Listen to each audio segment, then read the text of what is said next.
આપણે let me નો કે આપણે જ્યારે સ્ટાર્ટ કરવો હોય ત્યારે we can start.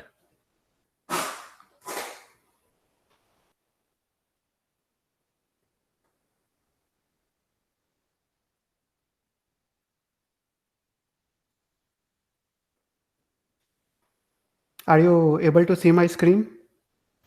Yes. Okay, સરસ.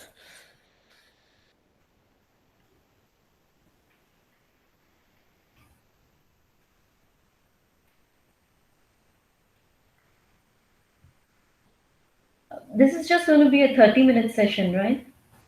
હા, એટલે આપણે શું કરીશું કે we will take one topic Okay. અને પછી એના પછી આપણે થોડા ક્વેશ્ચન્સ રાખીશું અને જો પછી if you want to go little further એટલે we can decide કે where we want to stop. Okay. હા. Yeah, we want આપણે આખું નહીં કરીએ, we'll just divide into 2 sessions કારણ કે it is just lots of information.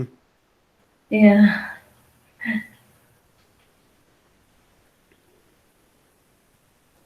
Start કરવું છે?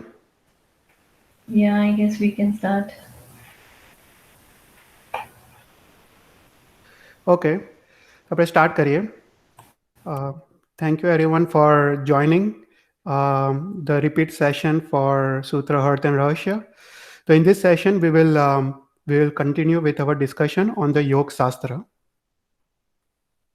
So let's start with the Stuti of Naukar Mantra.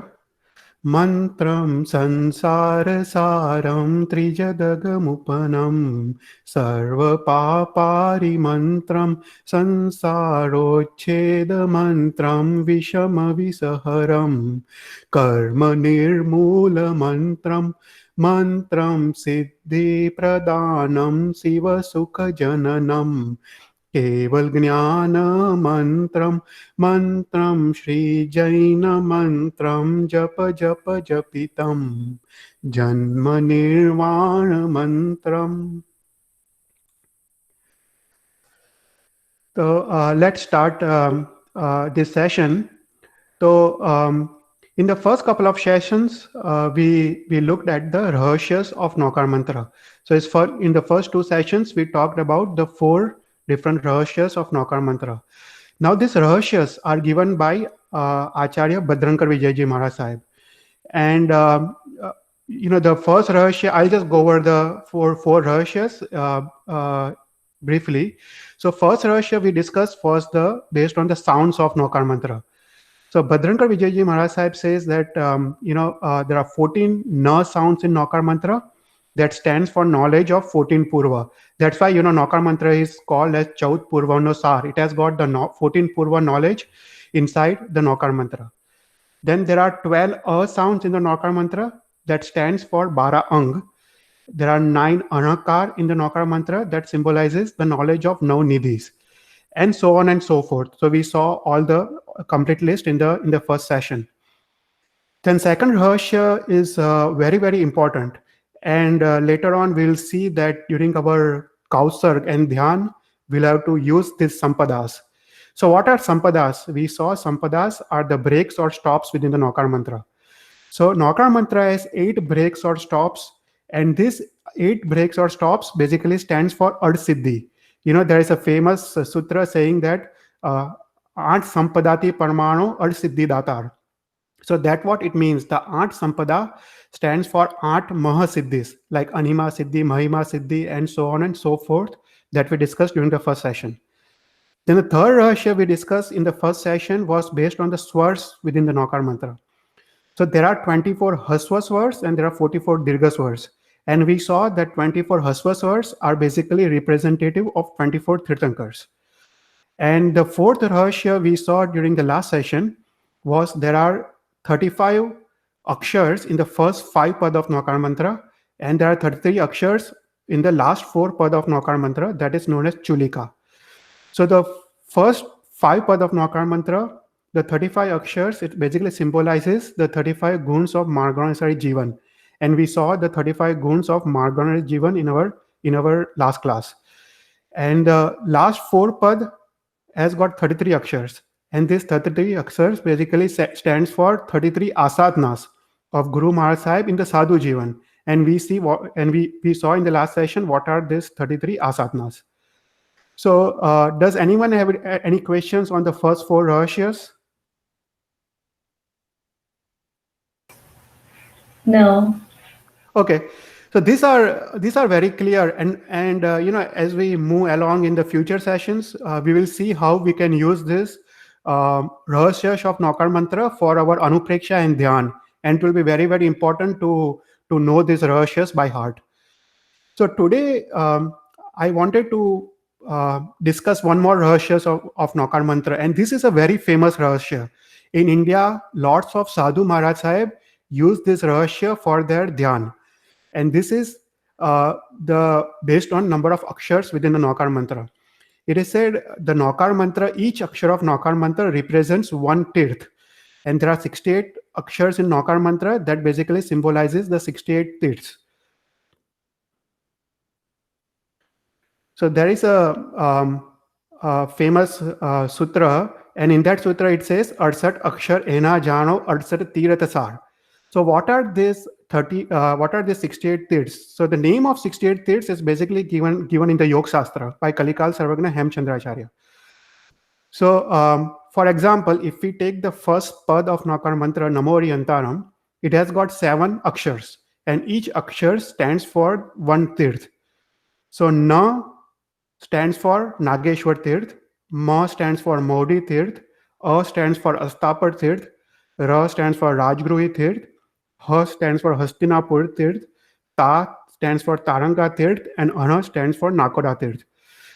So on and so forth for all the 68 akshars. So when you are counting Naukar mantra, when you are saying Na, you have to visualize the Nageshwar Tirth, and you have to also visualize the Nageshwar Parshanath Bhagwan and do Namaskar. And similarly, when you are saying Ma, you have to visualize the Modi Tirth, and you have to do Vandan to the Padma Prabhu Swami Bhagwan. Now, third is Astapar Tirth. Now, Astapar Tirth is an ancient tirth that does not currently exist. So, to visualize Astapar Tirth, I will suggest to use one of the sutras. It is called Siddharam Buddharam Sutra. So in Siddharam Buddharam Sutra, I think you all know the Siddharam Buddharam Sutra. So the last gatha of Siddharam Buddharam Sutra, if you know the meaning, the last gatha, Chattari Attadasadoya Vandiya Jinavara Chauvisam. So that gatha basically defines or describes the Astapar Tirth. So it's said that our first Chakravarti, Bharat Chakravarti Maharaja, established the murtis of 24 Bhagwans on the Astapar Tirth. And he established the murtis of 24 Bhagwan according to the correct height of each Bhagwan. So the murti of Adeshwar Bhagwan is 500 Dhanushya, murti of Ajitnath Bhagwan is 400 Dhanushya, and so on and so forth. So the way he established a murti was in 4 directions. So that's what it says, Chattari Atha Dasa Doya.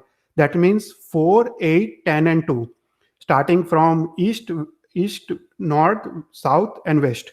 So that way you have to visualize all the murtis of 24 Tirthankars in their correct height, and you have to do namaskar to all the 24 Bhagwans on the Astapar Tirth.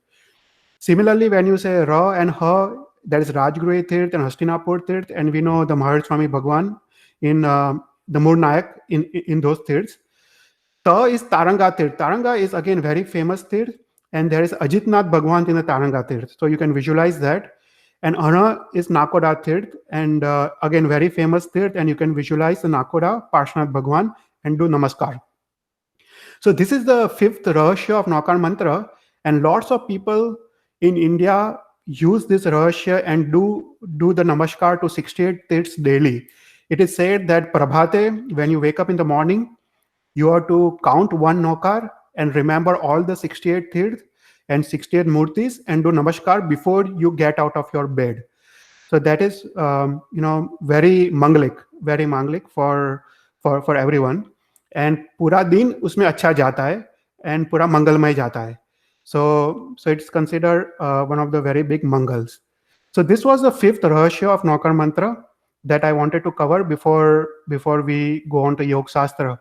So these are all the names of 68 tirths given in our book, And I have already converted the names into English and I have sent it to our WhatsApp group.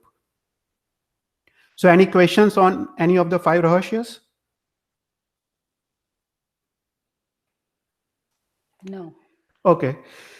So in the second session, we saw that Jain Dharma has lots of shastras on Dhyan and Yoga. And I have listed just few shastras. There are at least another 200 more shastras that are available, but these are some of the famous shastras. And currently we are discussing Yoga Shastra. Yoga Shastra is very, very important shastra for us to attain samadhi and ultimately moksha. So currently we are looking at the Yoga Shastra written by Kalikal Sarvagna Hemchandracharya in the 12th century, probably around 840 years from now. And we are looking at the 8-step process as described by Kalikal Sarvagna Hemchandracharya. And I also wanted to point out that after Yoga Shastra, I am thinking of taking Yoga Drashti Samuchaya written by Haribhadra Suri Maharaj Sahib. Now, Haribhadra Suri Maharaj Sahib was close to 1300 years, around 1350 years. So he was around 500 years before Hemchandracharya. And he has written a Shastra called Yoga Drashti Samuchaya, which describes the 8-step process that runs parallel to the process given by Kalikal Sarvagna in the form of 8 drashtis. And after this Yoga Shastra, I wanted to discuss and take the 8 drashtis as given by Haribhadra Suri Maharaj Sahib. So we just a little bit of revision. So we started our discussion with the definition of yoga. So Haribhadra Suri Maharaj Sahib in Yog Bindu gives the definition of yoga as any dharma kriya of man, vachan and kaya that gives moksha is called yoga. Now this is very simple definition, but I just wanted to explain you a little bit that any dharma kriya that gives you moksha is called yoga. So for example, if you are doing dharma kriya, but if you are doing dharma kriya for, say, earning more money or for saririk sukh or for that particular reasons, that does not give you moksha, right? So those is not considered as yoga. Only dharma kriyas that you have got moksha as a lakshya, tumhara dhyay agar moksha ho, then only that dharma kriya falls under yoga. Otherwise, that particular dharma kriya does not fall under yoga. So that is a very clear definition of what is yoga. And later on, we saw that in Uttradhyan Sutra, Bhagwan Mahavir himself gives the definition of yoga as Panch Samiti and Tron Gupti. Following the Panch Samiti and Tron Gupti in your life is basically yoga. Basically, Panch Samiti and Tron Gupti gives you moksha. So that is the definition of yoga given by Bhagwan Mahavir. So since this is a Sutra, Arth and Rahasya class, I also will point out the Sutra where we come across this. So Pancha Samyoti Gutto in Panchindiya Sutra, that it basically explains the 36 guns of Acharya Maharaj Sahib. Are also known as Asht Pravachan Mata. If you know the Shastra, they are also known as Asht Pravachan Mata. So Panch Samiti and Tron Gupti are basically known as Mata. वो उनकी माता है, साधु महाराज की माता है, मतलब it is so important for Sadhu Maharaj. So we saw in the second session पांच समिति क्या है, त्रण गुप्ति क्या है, इरिया समिति, भाषा समिति, ऐष्णा, आदन, भन, मत, निकिरण समिति and पारिष्टापाणिका समिति. And त्रण गुप्ति are मन गुप्ति, वचन गुप्ति and kaya gupti. So we started our discussion on Yoga Shastra and the 8-step process.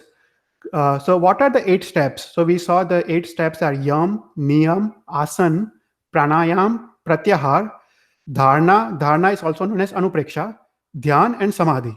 So these are the 8-step process as given by Kalikal Sarvagna. So one important thing to remember here is these 8 steps are sequential. That means you cannot achieve Samadhi before you achieve Dhyan. And to achieve Dhyan, you have to achieve Anupreksha. And to achieve Anupreksha, you have to achieve Pratyahar and so on and so forth. So we saw in the first couple of sessions, the first 3 steps of Yoga Sadhana. So the first step of Yoga Sadhana we saw was the 5 Anuvrats of Shravak and 5 Mahavrats for Sadhus. So this is the first step of Yoga Sadhana. So if observing these 5 basic principles is absolutely essential and necessary to move to the second step of Niyam and Pachkan. So today I will go over the five anuvrats, and one suggestion is, everyone has to take the 5 anuvrats from Maharaj Sahib in India if you want to make a progress towards second step. So second step is the Niyam and Pachkan. And we saw that Umaswati Maharaj Sahib in Tatwar Sutra defines and describes the Chha Bahya and Chha Abhyantar Tap as Niyam and Pachkan. And last session, we also saw the Chaud Niyam of Shravaks that also falls under Niyam and Pachkan. So this Chaud Niyam of Shravaks has to be taken daily. So these 2 categories we discussed in the first 2 sessions. So today I will like to discuss the Chha Avashyak Kriyas and the 12 vrats of Shravak that also falls under second step of Niyam and Pachkan. And then we started our discussion on the third step, that is Asan. So Kalikal Sarvagnya describes various different type of asanas in Yoga Shastra. But in the end, he concludes that Padmasana and Kausarg are the most important and popular asanas. Now the asanas, the meaning of asanas in our Jain Dharma is very, very different from meaning of asanas in the Vedic Parampara. In Vedic Parampara, asana is basically for your physical health. You do various type of yogasanas. Now here in Jain Dharma, it's completely different meaning. In Jain Dharma, asana is a process of kaya nirodh and kaya klesh.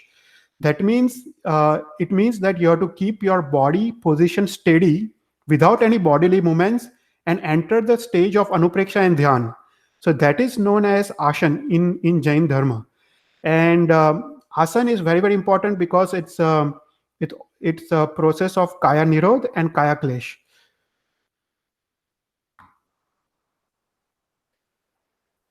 So in this session, I would like to discuss Chha Avashyak Kriyas. So this Chha Avashyak Kriyas or 6 Avashyak Kriyas are very, very important, and it falls under the second step of Yoga Sadhana.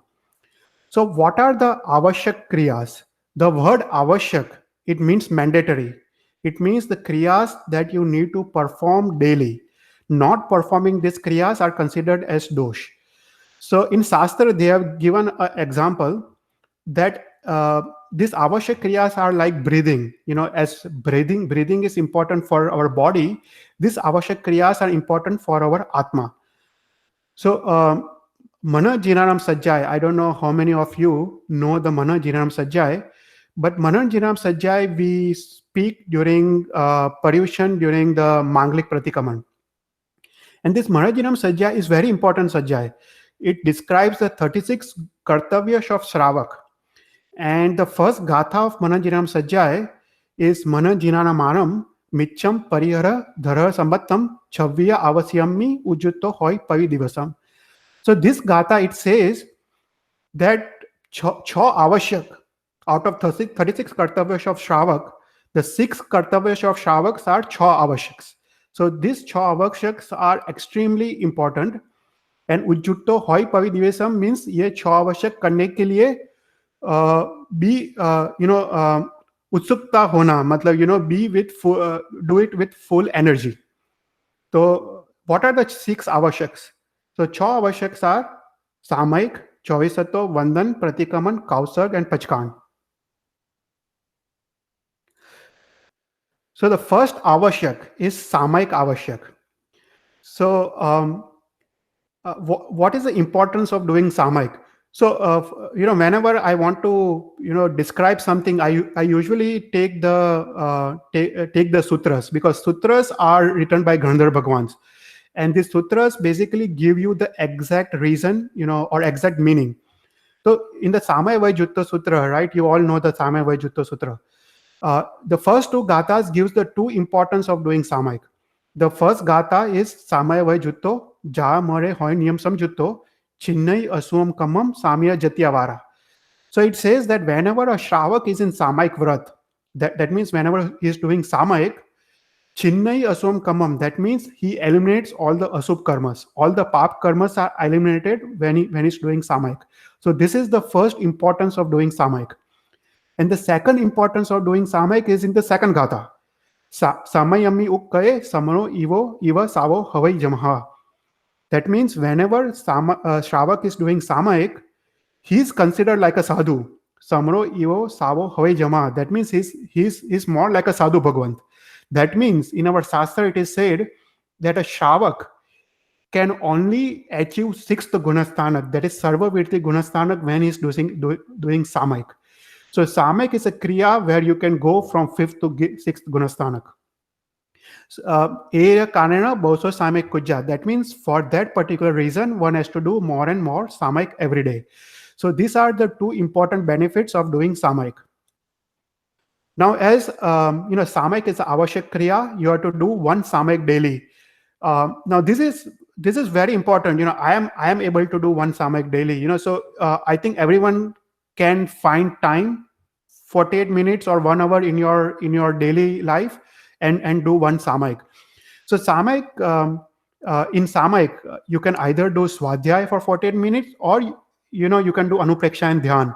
So once we cover the Yoga Shastra, you will learn how to do Anupreksha and Dhyan, and you can do this Anupreksha and Dhyan in the Samayik. So Kalikal Sarvagnya says that Samayik, right, there are two important benefits of doing Samayik. The first is all the kashais are reduced, and second is mithyatva is reduced. And the third thing is it gains the Shamta Gun. You gain the Samta Gun in doing Samayik. Now Kalikal Sarvagnya also says that it is very, very, very important to follow three Guptis, Man Gupti, Vachan Gupti and Kaya Gupti during the Samayik. That means during Man Gupti, sabhi asubh vichar ka tyag karne ka hai Samayik mein. In Vachan Gupti, you have to follow Maun. You should not speak during Samayik. And in Kaya Gupti, you should not move your body during Samayik. So for 48 minutes, you should not move your body unless it is absolutely necessary. So successful Samayik can only be done if you follow the three Guptis. So that is extremely important. And second thing that Kalikal Sarvagnya mentions in Yoga Shastra, that while doing Samayik, one has to follow Maun and Ekant. That means you have to sit in a place where there is complete silence. Then only you can achieve Anupreksha and Dhyan. So these are the two important things that you have to take care while you do Samayik. So second Avashyak Kriya is the Avashyak Kriya called Chavisatto. So what is Chavisatto? Chavisatto means Stuti, Vandan or Pujan of Chavis Jineshwar Bhagwan is called Chavisatto. So Chavisatto is of two types. There is Dravya Chavisatto and Bhav Chavisatto. So Dravya Chavisatto is basically Dravya Puja of Jineshwar Bhagwan. That is Ashpakari Puja, Snatra Puja, or if you do another type of puja like Panch Kalyanak Puja, or all those type of puja, even Sit Chakra Pujan, all those falls under Dravya Chavisatto. And doing Chaityavandan or Pratikaman is Bhav Chavisatto. So there are various sutras that falls under this Chavisatto. Those are Namuttanam Sutra, Logas Sutra, Jaiviraya Sutra, Pukkara Varadi Vadya Sutra, and Siddhanam Buddhanam Sutra. So all these 5 sutras are basically praising the Jineshwar Bhagwan, are basically stutis of Jineshwar Bhagwan, and they fall under Chavisatto. So since the Chavisatto is a Avashyak Kriya, that means you have to perform daily. Whenever you get up in the morning, if you are going to Derasar, I will suggest that if you are going to Derasar, of course you can do Asprakari Puja or Snatra Puja, and then you can do Chaityavandan. But during the times of COVID, you cannot go to Derasar. So you can do the Dravya Puja of Bhagwan at your own home. You can daily, you can do Vasaksha Puja of Bhagwan, and then also you can do Agra Puja like Dhup Puja, Deep Puja, Chamar Puja, Darpan Puja, and then also you can also do Akshat, Naived and Far Puja. You can, and then after that you have to follow with Chaityavandan. Now Chaityavandan is absolutely necessary because it is a Bhav Puja. So Bhav Puja should always follow Dravya Puja. So this is the second Avashyak that you need to perform daily. So third Avashyak is Guru Vandan. So what is Guru Vandan? So Guru Vandan, in our Shastra, there is a very clear definition of Guru Vandan. It says the Vandan of Panch Mahavratdhari Sadhu Bhagwans is Guru Vandan. So only Panch Mahavratdhari Sadhu Bhagwans fall under Guru Vandan. So if you do Vandan of any other, person who is not Panch Mahavratdhari, then it does not fall under Guru Vandan. So Vandan of Acharya Maharaj Sahib, Upadhyay Maharaj Sahib, Sadhu and Sadhvi falls under Guru Vandan. So in Shastra, Guru Vandan is defined in three ways. There are three types of Guru Vandan. First is in India, right? When you're walking on the road, you see Sadhu Bhagwan coming towards you. You basically say Mathir Vandami, and that is the first type of Guru Vandan. Second is you go to Upashray and do the complete Guru Vandan Vidhi. That is a second type of Guru Vandan. Now, if the Guru Maharaj Sahib is not available, you can also do Guru Vandan in front of Guru Murti or a photo of Guru Vandan. So, photo of Guru Maharaj Sahib. So in US, we don't have yoga of Panch Mahavardi sadhus. So you can do Guru Vandan daily in front of photo of Guru Maharaj Sahib. And third type of Guru Vandan is in Pratikaman. When we recite sutras like Panchinja Sutra, Suguru Vandan Sutra, Adhai Chesu Sutra, and Javanta Keisau Sutra. So these are the various sutras where basically you are doing Vandan to Guru Maharaj Sahib. So this is the third Avashyak that you need to perform daily. So fourth Avashyak. Fourth Avashyak is very, very important. It's a Avashyak of Kautsarg. So the greatest gift of Jain Dharma to the mankind is a gift of Kautsarg. Mahopadhyay Yasovijay Maharaj Sahib, that is close to 340 years before, has written that no other dharma or no other parampara has given anything like Kautsarg. So only Jain Dharma has given this Kautsarg to us. So what is Kautsarg? So Kautsarg, Kaya means body and Utsarg means rising above the body. So in short, Kautsarg means you have to maintain the body position steady without any bodily movements, and you have to enter the stage of Anupreksha or Dhyan, basically Subh Dhyan, that is called Kautsarg. So to understand the Kautsarg, you have to understand the Annatta Sutra. So today we are going to see various gathas of Annatta Sutra. So you can do the Kautsarg in Suddha manner. So last gatha of Annatta Sutra, Tao Kayam Tharanam Moryam Janam Apparam Vosirami, describes the meaning of Kautsarg. It says Tao Kayam. It says I am completely seizing all the body movements. Tharanam Moranam, I am completely seizing all the vachan kriyas like speaking. Jhananam, that means I am entering the state of dhyan. Basically, I am entering either Subh Dhyan or Shukla Dhyan. Apparam Vosirami, I am completely giving up everything else. So that is the meaning of Kautsarg. That is seizing the body movements, seizing the vachan kriya, and entering the state of dhyan. That is the meaning of Kautsarg. So while you do Kautsarg, so Kautsarg is again Avashyak Kriya. That means you have to do the Kautsarg daily. So in Kautsarg, before you start the Kautsarg, you have to basically say the Annat Sutra. Annat Sutra is like taking the Vrat of Kautsarg. So what is Annat Sutra? Annat is basically, it means Agar Sutra. In Prakrit, it is called Agar. So what are Agars? Agar means exceptions. So the first three gathas of Annat Sutra defines these 12 exceptions. Annatta Usasiharam, Nisasiharam, Khasiharam, Chiharam, Jambhairam, Uddueram, Vayanisagaram, Bamliya Pittamuchai, Sumim Angasam Chalim, Sumim Khelsam Chalim, and Sumim Dithisam Chalim. So this describes the 12 different types of agars or exceptions. So Usasiharam means breathing in, Nisasiharam means breathing out. Khasiharam means coughing, Chiharam means sneezing, Jambhairam means yawning, Uddueram means belching, ya odkarana. Vayanisagaram means gas hona, letting your bodily gas out. Vayanisagaram Bhamliya Pittamuchai. Bhamliya Pittamuchai means dizziness or fainting. Sumim Angasam Chalim means sukshma movements of your body that you cannot stop. Sumim Khelsam Chalim means sukshma movements of your vayu or cough that you cannot stop. And Sumim Dithisam Chalim is sukshma movements of your eyes that you cannot stop. So these are the 12 exceptions of Annat Sutra, of Kautsarg. So observing any of these 12 agars or 12 exceptions, the Kautsarg is still not considered broken, and you can carry on and continue with your Kautsarg. So in our Shastra, there are also the 4 major exceptions that are basically not given in the Annat Sutra, but is given in various other shastras. So what are the four major exceptions? The first is being forced to move away where there are small animals are fighting and you cannot witness this. Then being forced to move away because of natural calamities like fire, flood, earthquake, all those stuff.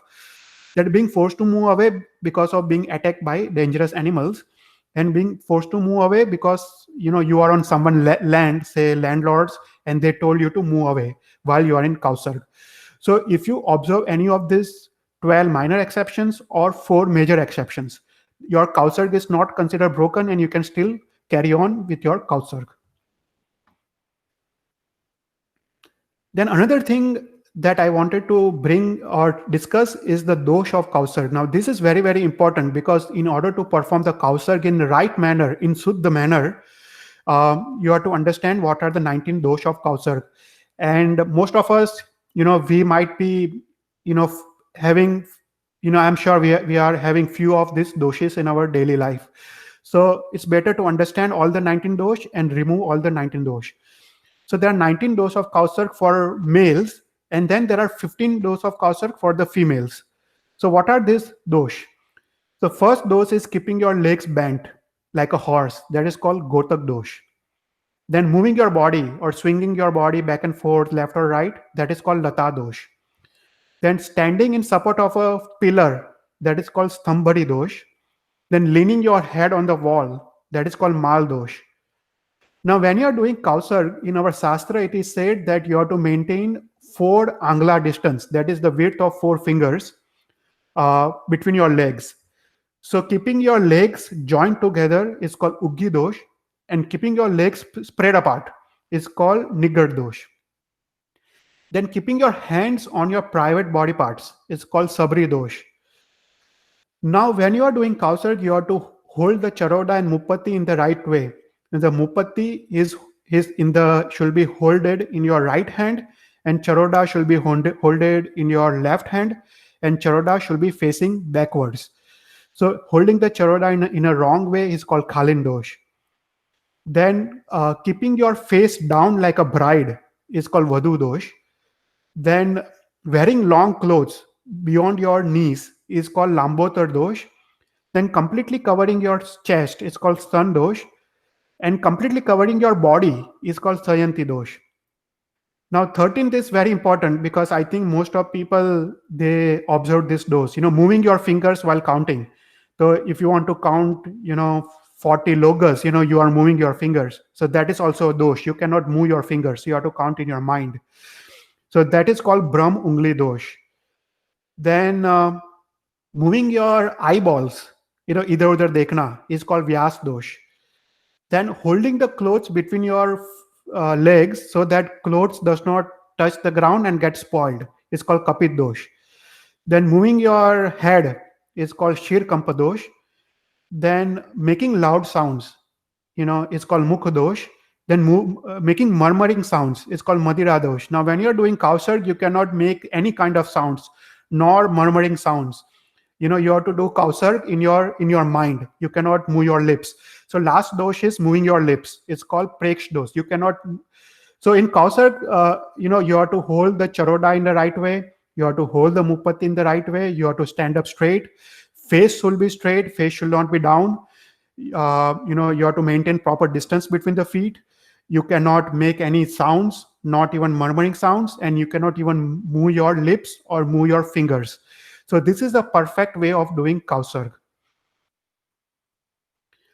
So out of this 19 dosh, एक question है चैत्र भाई मतलब कौशक without moving the lips मतलब can you explain more about that means वो दोष क्या है या उसमें क्या है कि हमको 3 टाइप्स का लिखा है हमारे शास्त्र में. तो पहला क्या है कि अगर हमको छोटा बच्चा है, उसको इतना आता नहीं है, तो वो जोर से कौशक करेगा, राइट. तो वो वचन उसको वचन क्रिया बोलते हैं. फिर उसके बाद थोड़ा और अभ्यास हो, थोड़ा और प्रैक्टिस हो, तो वो वो मन में बोलेगा, वो पर लिप्स हिला हिला के बोलेगा, पर लिप्स का मूवमेंट हो रहा है, वो ना सेकंड स्टेज है। पर जो तो थर्ड स्टेज है ना, वो that is a perfection. Third stage है कि उसमें लिप्स का भी मूवमेंट नहीं है और यू आर काउंटिंग द काउसर्ग इन योर माइंड।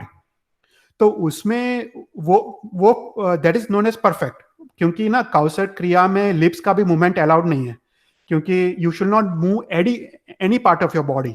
वो बेसिकली हम ठाव खायम ठानेरम मौर्यम बोलते हैं, तो उसका बॉडी का कंप्लीट मूवमेंट स्टॉप हो जाता है। तो लिप्स का भी मूवमेंट अलाउड नहीं है। पर अगर तुम अभी नए नए हो और तुम अभी अभ्यास कर रहे हो, तब ओके है। पर you have to make sure कि तुम प्रैक्टिस करो और फिर धीरे धीरे तुम काउसर्ग माइंड में करो। और फिर मतलब after practice you should be able to do in your mind. I am able to do the whole काउसर्ग इन माइंड। तो उसमें पर इट टेक्स प्रैक्टिस, वो प्रैक्टिस से आ जाता है। ओके, या वही ट्राई करना पड़ेगा, क्योंकि माइंड में बोलने से तो माइंड तो पूरा चेंज ही हो जाता है कहीं ना कहीं। तो for me always help is like when I से लाउडली, और बट आई विल ट्राई। या मतलब वो ना प्रैक्टिस से ही आएगा। मतलब सबके लिए वही है। मेरे लिए भी I have to go through lots of practice and lots of people, मेरे पापा और वो सब भी जब काउसर्ग करते हैं, ध्यान करते हैं, तो वो प्रैक्टिस से ही आता है। प्रैक्टिस से ही आता है। और in the next class I am going to cover this topic in much more detail. हम लोग ना प्राणायाम की बात करेंगे, और प्राणायाम में काउसर्ग कैसे करना है, वो हमारे शास्त्र में इतना ब्यूटीफुल डिस्क्रिप्शन है ये सब चीजों का, कि द थिंग इज दैट ये सब का क्या है कि तुम्हारा उपयोग बेसिकली तुम्हारा आत्मा में होना चाहिए। That is a whole point of काउसर्ग। अभी क्या होता है कि हमारा माइंड ना कहीं इधर उधर घूम रहा है। हम काउसर्ग तो कर रहे हैं, हम लोकगस बोल रहे हैं, पर लोकगस में उपयोग ही नहीं है। लोकगस का नई मीनिंग सोच रहे हैं, नई लोकगस का पता भी नहीं है क्या हो रहा है। और हम ऐसे ही, हमारा क्रिया ना द्रव्य क्रिया हो गया है, वो अनफॉर्चुनेट है। और वो ना बहुत बड़ा दोष है, क्योंकि वो ना आसात ना है। तुम जब कोई सूत्र गिन रहे हो और सूत्र में तुम्हारा अगर उपयोग नहीं है, तो एक प्रकार का दोष है। इट्स अ डिसरिस्पेक्ट टू भगवान। तुमको अपना माइंड सूत्र में होना चाहिए, सूत्र के मीनिंग में होना चाहिए। तुम अगर बोलो लोकगस उजोग रे, then you have to visualize the Bhagwan कि वो लोक को प्रकाश दे रहे हैं। और हम नेक्स्ट सेशन में पूरा हम कवर करेंगे लोकगस सूत्र का अर्थ। पर तुमको पूरा सोचना है माइंड में कि भगवान पूरे छह द्रव्य जो है संसार के, उसके प्रकाशक है। वो ज्ञान उनको है, और वो ज्ञान पूरे समस्त लोक को दे रहे हैं। तो that is what you have to think. और अगर यू स्टार्ट थिंकिंग दैट ना, तुम्हारा माइंड कहीं और जाएगा नहीं, तुम्हारा उपयोग वहां पे ही रहेगा लोकगस में। राइट, करेक्ट, आई थिंक या दैट्स ट्रू। तो तुमको ना हर एक सूत्र का मीनिंग तो आना ही चाहिए। तुम प्रतिक्रमण करो, सामयिक करो, चैत्यवंदन करो, कुछ भी करो, सूत्र का मीनिंग तो 100% आना चाहिए। अदरवाइज तुम्हारा माइंड कहीं और भाग जाएगा, अगर सूत्र का मीनिंग नहीं आता हो तो। या बराबर, डेफिनेटली, थैंक यू। चेतन भाई, मुझे ये पूछना था कि आप काउसर्ग का बोल रहे हो, राइट? तो जब हम नवकार वाली करते हैं, तो वो भी काउसर्ग ध्यान में ही करते हैं? नहीं, या वो ना, तुम अगर नौकार वाली तुम हाथ में पकड़ के कर रहे हो, तो वो काउसर्ग नहीं हुआ। ओके। हाँ, तो वो ना सिर्फ आसन हुआ, पर काउसर्ग नहीं हुआ। तो वो ना इट स्टिल कंसिडर आसन। तुम जैसे पद्मासन में बैठ के तुम अगर नौकार वाली गिन रहे हो, इट स्टिल कंसिडर आसन, पर वो काउसर्ग नहीं हुआ। काउसर्ग में क्या होता है कि तुमको वो नौकार वाली का मूवमेंट्स भी तुमको नहीं करना है, तुमको वो माइंड में ही गिनना है पूरा। ओके। तो जब नवकार वाली कर रहे हैं, जैसे कि मैं, तो वो क्या होता है, वो it's hard to remember, right? 1 or 8 times. So either we are using mala or we are doing it on our fingers. So is it okay to make those movements when you're doing navkar wali? हाँ, okay. ये देखो, या अभी ना तुम अभी practice कर रहे हो, और दिस इज परफेक्टली फाइन। और तुम ऐसे भी तुम शांति से भगवान के सामने बैठ के तुम ये नौकार वाली गिन रहे हो, तो दैट इज परफेक्टली फाइन। मतलब इट इज नॉट कंसिडर्ड काउसर्ग, बट इट स्टिल कंसिडर्ड आसन।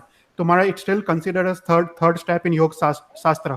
पर ना लेटर ऑन जब हम 5th स्टेप में आएंगे योग शास्त्र के अनुप्रेक्षा में, तो बेसिकली नौकार वाली कैसे गिनना है विल टॉक। और फिर उसमें ना काफी सारे मेथड्स है, और we will go over 3 or 4 different methods. और उसमें just to explain, in one of the methods ऐसा है कि जो 108 तुम नौकार गिन रहे हो, तो 108 ना, what is the reason of 108, right? There are multiple reasons. योग शास्त्र में तो पूरा बहुत अच्छे अच्छे रीजंस बताए हैं कि why we count 108. वो पूरा टॉपिक अलग है, पर 108 का वन ऑफ द रीजंस ये है कि पंच परमेष्टि के टोटल गुण 108 है, राइट? तो अरिहंत के 12 है, सिद्ध के 8 है, उपाध्याय आचार्य के 36 है, उपाध्याय के 27 है, साधु के 25 है. तो वो तुम टोटल करो तो 108 होता है. तो बेसिकली तुम नौकार वाली गिनो ना, तो अगर पहला नौकार गिनो तो उसमें अरिहंत भगवान का फर्स्ट गुण सोचने का. ओके. तो अब तुम सेकंड नौकार गुणो तो सेकंड गुण सोचने का. तो हरिहंत भगवान के 12 गुण कौन से है? तो 8 प्रतिहार्य है, और फिर 4 उनके अतिशय से, पूजा अतिशय, ज्ञान अतिशय, अपाय गमान अतिशय और ज्ञान अतिशय. तो वो 4 अतिशय सोचने का है. और मतलब उस प्रकार से नौकार गिनना है, नौकार वाली उस प्रकार से गिनना है, और that is considered as one of the best methods. और योग शास्त्र में उसका पूरा वर्णन है कि हर एक नौकार में तुम्हारा उपयोग और तुम्हारा माइंड का वो सोचना है. जैसे भगवान का पहला प्रतिहार्य है, तो पहला प्रतिहार्य क्या है? तो अशोक वृक्ष है. तो अशोक वृक्ष तुम्हारे माइंड में आना चाहिए. तो पूरा समोसरण तुम्हारे माइंड में आना चाहिए. भगवान अशोक वृक्ष के नीचे बैठे हैं, और अशोक वृक्ष का हाइट कितना है? Basically it's 12 times the height of तीर्थंकर भगवान. तो यू हैव टू थिंक कि वो 12 टाइम्स हाइट है, और उसका विस्तार कितना है? 1 योजन विस्तार है. और सभी जीव वो अशोक वृक्ष के नीचे बैठे हैं. अशोक वृक्ष का मीनिंग क्या है? अशोक का मीनिंग है सभी के शोक को दूर करता है, राइट? समोसरण में ये तिर्यंच लोग होते हैं, इवन देव दानव होते हैं, वो सब लोग एक साथ बैठते हैं. तो वो लोग कैसे बैठ पाते हैं? क्योंकि अशोक वृक्ष है. अशोक वृक्ष क्या करता है कि सभी के शोक को दूर कर देता है. तो सभी, वो उसका प्रॉपर्टी है. वो अशोक वृक्ष का वो प्रॉपर्टी है कि सब लोग एक साथ बैठ सकते हैं, सभी वैर भाव भूल के. तो you have to think all that. और तुम ये सब सोचोगी ना, तो तुमको कहीं और तुम्हारा ध्यान नहीं जाएगा फिर. तो ये सब सोचने का है. तो हर एक भगवान के एक एक गुण लेना है. फिर 12 गुण हरिहंत के हो, फिर 8 गुण सिद्ध भगवान के लेने हैं. तो ऐसा करके 108 नौकार्स गिनने हैं. Okay, I guess we can have one class on ये सारे गुण, right? या वो ना मैं अनुप्रेक्षा में 5th क्लास में लेने वाला हूँ. Okay, alright, thank you so much. या but this is just one method. मतलब योग शास्त्र में ना, मतलब इतने सारे मेथड्स दिए हैं. या मतलब I just covered some of the very important methods, क्योंकि योग शास्त्र मैंने बोला था इट्स लाइक 12,000 श्लोक प्रमाण है. इतना बड़ा योग शास्त्र है. तो it goes on and on and on. पर we'll cover some of the important topics from the Yoga Shastra. Okay, thank you. I have one question. So one of the points was that you do not cover your chest and you do not wear complete clothes, right? So, I mean, how is that possible? I mean, you have to, right? नहीं, मतलब या वो ना, मैं अभी आएगा ये topic, तो मैं I'll just explain this. तो ना वो लेडीज के लिए नहीं है. तो या तो लेडीज के 15 दोष है, और मेल्स के 19 दोष है. तो लेडीज में ये 4 दोष नहीं है. वधु दोष, तो ladies can keep their heads down. लांबोतर दोष मतलब कपड़े पूरे पहन सकते हैं. स्तन दोष मतलब पूरा चेस्ट और पूरे कपड़े पहन सकते हैं. तो दिस 4 दोष इज नॉट फॉर श्राविकास एंड साध्वी भगवंस. ये सिर्फ साधु. या we have these points in the earlier slide also, right? Two points similar are there in the earlier slide also. ये वाला? हाँ, I think so. 11 and 12, I think. या नहीं, वो ना दो अलग चीज है. वो ना स्तन दोष है कि you don't cover your chest, और फिर सायंती दोष है you cannot cover your whole body. तो वो दो डिफरेंट चीजें है. तो चेस्ट और बॉडी, मतलब बॉडी में तो मुंह भी आ जाता है. You can not cover your entire face, right, with clothes. तो बेसिकली ये ना 3 चीज है. लंबोदर दोष मतलब you can not have clothes beyond knees. Again ये सब सिर्फ मेल्स के लिए है. तो you do not have clothes beyond knees, you do not cover your chest, and you do not cover your entire body. Now स्त्री can cover their entire body. Okay. No, but why for male also like that? वो ना उसका reason I don't know. वो अच्छा question है कि Y mails को ये 3 चीज नहीं है। आई कैन आस्क साधु भगवान। या मेरे श्योर। को या उसका रीजन नहीं है कि, या मेरे को नहीं पता है कि क्यों श्रावक के लिए अलग है और श्राविका के लिए अलग है। Okay, no problem. एक मेरा क्विक दूसरा हाँ, क्वेश्चन है, बट आई थिंक सेशन खत्म होने के बाद ये करूंगी। वो मेरे क्लास पर्सपेक्टिव, क्योंकि मैं क्लास में भी अपने पढ़ाती ना, तो 108 नौकार वाली के उनको बोलती हूँ कि पंच परमेष्टि के गुड वर्च्यूज है उसके अंदर। हाँ, हाँ, सो मेरे को बच्चों को प्रैक्टिस करवाने के लिए, वो नौकार मंत्र में ध्यान करने के लिए, मैं उनको बोलती हूँ कि जस्ट रिमेम्बर आवर पंच परमेष्टि with each money, you know, when you हाँ, से। तो बच्चों के लिए और कुछ होगा तो आप बाद में भी मेरे को सोचकर बोल सकते हो, ऐसा ठीक है। ये नहीं। या ना बच्चों के लिए काफी सारे मेथड्स है। मैंने थोड़े पढ़े थे। I will come. वो ना अनुप्रेक्षा में हम लेते हैं। बच्चों के लिए भी काफी सारे चीजें हैं उसमें। या क्योंकि मेरे को ऐसा लगता है बच्चों को अभी छोटे इससे ही वो प्रैक्टिस कराओ तो हम, क्योंकि आई मिस दिस ऑल, तो अभी मेरे को वो सब ये करना बहुत टफ होता है। तो एटलीस्ट मेरे को ऐसा लगता है कि बच्चों को भी अभी से सही वे में प्रैक्टिस करवाएंगे तो हो सकेगा वो हमारे जितने होने तक, यू नो, विल परफेक्ट है। Follow the proper way. या वो तो है, नहीं बराबर है। आई थिंक वो बहुत इंपॉर्टेंट है। हम ना शुद्ध क्रिया करने का महत्व है। क्रिया ना एकदम शुद्ध होने चाहिए, उसमें कोई अतिचार लगने नहीं चाहिए। तो ना उसका फल काफी थाउजेंड ऑफ टाइम्स बढ़ जाता है, शुद्ध क्रिया का फल। और उसमें ना भाव भी अपने अलग हो जाते हैं। अगर तुम क्रिया शुद्ध करो तो अपने अपने भाव पूरे अलग हो जाते हैं। पता है, हम बराबर है। अपना अतिचार में बोलते हैं हम लोग, वीर्याचार के अतिचार में अम, अ, रूढ़ा पंचांग खमासना दिधा, आवर्त विधि साचव्या नहीं, मतलब वो सब बोलते हैं। उसका मतलब है कि हमने शुद्ध क्रिया किया नहीं। हमने कैसे भी खमासरण दे दिया, कैसे भी प्रतिक्रमण कर दिया, कैसे भी सामयिक कर दिया, कैसे भी कौसर कर दिया, तो वो सब अतिचार है, वो सब दोष है। तो बराबर है। वी हैव टू, जितना शुद्ध करोगे ना उतना तुमको खुद को आनंद आएगा, और वो आनंद से ही तुम आगे बढ़ोगे उससे। बराबर है। हम्म। तो ये ना सम ऑफ द एग्जांपल्स है, जैसे let me do laser pointer तो दिखे। तो ये जैसे ना गोटक दोष, keeping your legs bent is called गोटक दोष, keeping your head down is called वधु दोष, कवरिंग योर एंटायर बॉडी, ये पूरा सब कुछ कवर किया है, वो संयंती दोष है। फिर moving your head back and fourth, ये शीर कंप दोष है। मूविंग योर आईज, इधर उधर देखना, दैट इज वायस दोष। फिर पाँव, keeping a very large distance, keeping the leg spread apart, it's निगर दोष। और moving the lips is called प्रेक्ष्य दोष। फिर जैसे keeping the hands on private body parts, वो सबरी दोष। मूविंग योर फिंगर्स इज भ्रू अंगुली दोष। फिर चरोडा इन अ रॉन्ग वे, चरोडा वो फेसिंग बैकवर्ड्स होना चाहिए, वो खलिन दोष। फिर उसके बाद ना अगर हमको काउसर करते वक्त बगास आए, स्नीजिंग आए, वो सब आए, it's perfectly fine, it's all exceptions. पर ना whenever such things occur, you have to use your मुपत्ति। तो मुपत्ति जो राइट हैंड में है, you have to take and put over your mouth even during काउसर। If you do not do that, then it's considered दोष। तो mouth को कवर करने का जब ये कोई भी एक्सेप्शन हो, तो दैट इज रिक्वायर्ड इन काउसर। और फिर लास्ट में again you can not hold चरोडा इन दिस वे इन काउसर।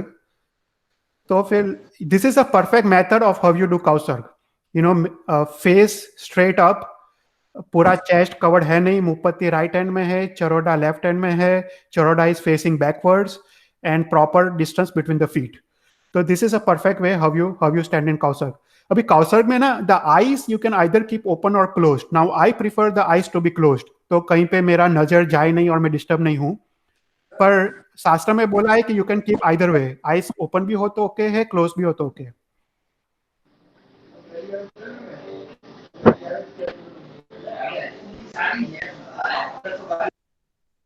फिर ना ओके, सो ये काउसर का फोर्थ आवश्यक था।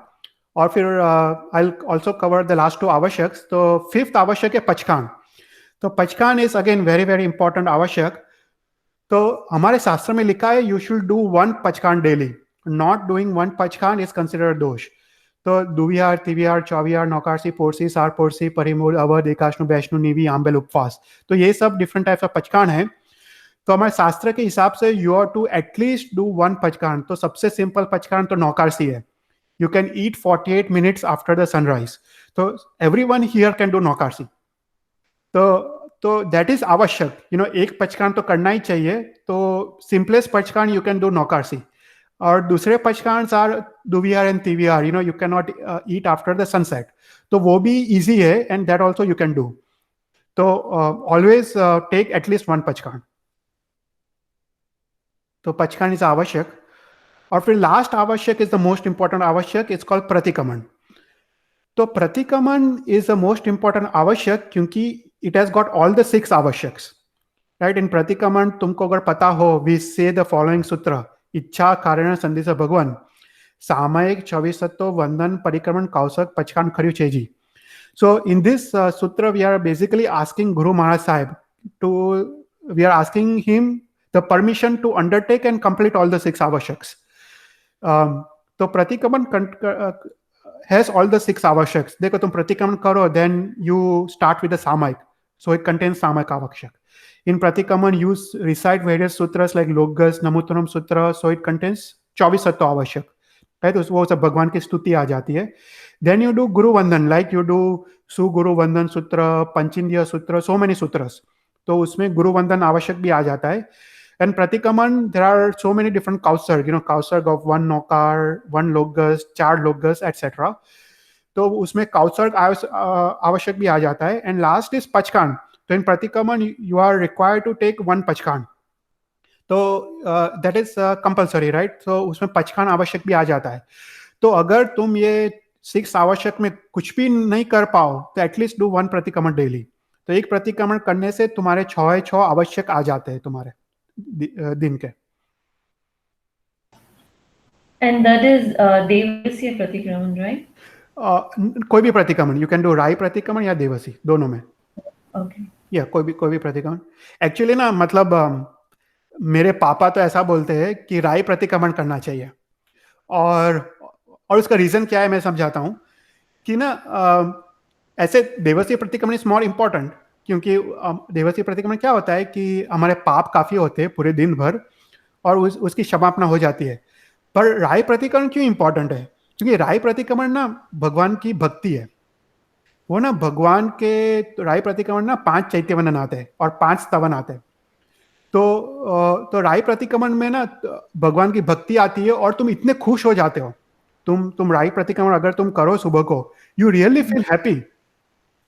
मतलब वो एक बहुत इंपॉर्टेंट चीज है कि राई प्रतिक्रमण करना चाहिए, क्योंकि ना तुम्हारा दिन इतना अच्छा जाएगा तुम्हारा। या तो मतलब दोनों के अलग रीजन है, पर एक भक्ति मार्ग है और दूसरा तो पाप की क्षमापना है। पर या मतलब पापा बोलते कि राई प्रतिक्रमण करो।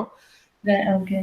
पर सबका मतलब रीजंस अलग अलग होते हैं, पर देवसी तो करना ही चाहिए। देवसी क्यों, क्या है कि दिन भर हमने काफी पाप किए, रात को तो इतने पाप होते नहीं है। पर लेकिन रात को पाप नहीं होते, लेकिन जब हम सोते हैं तो सोने के बाद जो हमसे पाप हो जाते हैं, राइट, मन से, वो ड्रीम्स और एंड ऑल दोस थिंग्स या हो जाते हैं, या वो बहुत इंपॉर्टेंट है। और ना मैं ना वो सेशन 4 में वो टॉपिक लेने वाला हूँ कि ना राय प्रतिक्रमण क्यों करते हैं, देवसी प्रतिक्रमण क्यों करते हैं। I just give you small उसका डिस्क्रिप्शन। जो राय प्रतिक्रमण होता है ना, उसमें एक लोकगज का काउसर्ग आता है। देवसीय प्रतिक्रमण में 2 लोकगज का काउसर्ग आता है। तो इसका रीजन ऐसा है कि जो राय प्रतिक्रमण है उसमें रात को पाप कम होते हैं, तो इसलिए 1 लोकगज का काउसर्ग बोला है। और देवसीय प्रतिक्रमण में 2 लोकगज का काउसर्ग बोला है क्योंकि पाप ज्यादा होते हैं। तो that is one of the reasons कि पर इवन पाप तो होते ही है, मन से भी सभी तरह से पाप तो होते ही है, पर पाप कम होते हैं। इसलिए शास्त्र में लिखा है कि राय प्रतिक्रमण में 1 लोकगज का काउसर्ग करने का, देवसीय में 2 लोकगज का, पक्षी में 12 लोकगज का, चौमासी में 20 लोकगज का, और संवत्सरी में 40 लोकगज और 1 नौकार का। और उस सबका एक रीजन है that I will cover in next session कि क्यों वो काउंट क्यों है, उसका भी रीजन है that I will take in next session. पर पर देवसी करो तो काफी अच्छा है, पर क्या होता है कभी कभी देवसी में ना टाइम नहीं मिलता है हमको, क्योंकि शाम को हम लोग बहुत बिजी हो जाते हैं। तो मैं तो प्रतिक्रमण में रोज तो करता नहीं हूँ, पर मैं ना सुबह को सामयिक तो कर लेता हूँ। मेरे को ना सामयिक में काफी आनंद आता है, क्योंकि सामयिक में क्या होता है कि मैं अनुप्रेक्षा भी कर सकता हूँ, ध्यान भी कर सकता हूँ, स्वाध्याय भी कर सकता हूँ। तो मेरा वो पूरा दिन ना, मतलब वो टाइम मेरे को मिल जाता है वो अपना पढ़ने का या वो सब करने का। तो मेरा सुबह उठ के मैं जैसे ही उठता हूँ मैं सामयिक करता हूँ, फिर भगवान की पूजा मतलब 24 तत्व करता हूँ, और फिर गुरु वंदन करता हूँ, और वो पूरा पूरा ना 1.5 आवर्स लगता है। तो आप वो पूरा सामयिक में ही आप करते हो? या तो पर मैं Okay. प्रतिक्रमण नहीं करता हूँ, तो मेरा वो आवश्यक रह जाता है प्रतिक्रमण का। रोज तो प्रतिक्रमण में नहीं करता हूँ, पर मैं पक्की प्रतिक्रमण करता हूँ एवरी 14 डेज। Okay.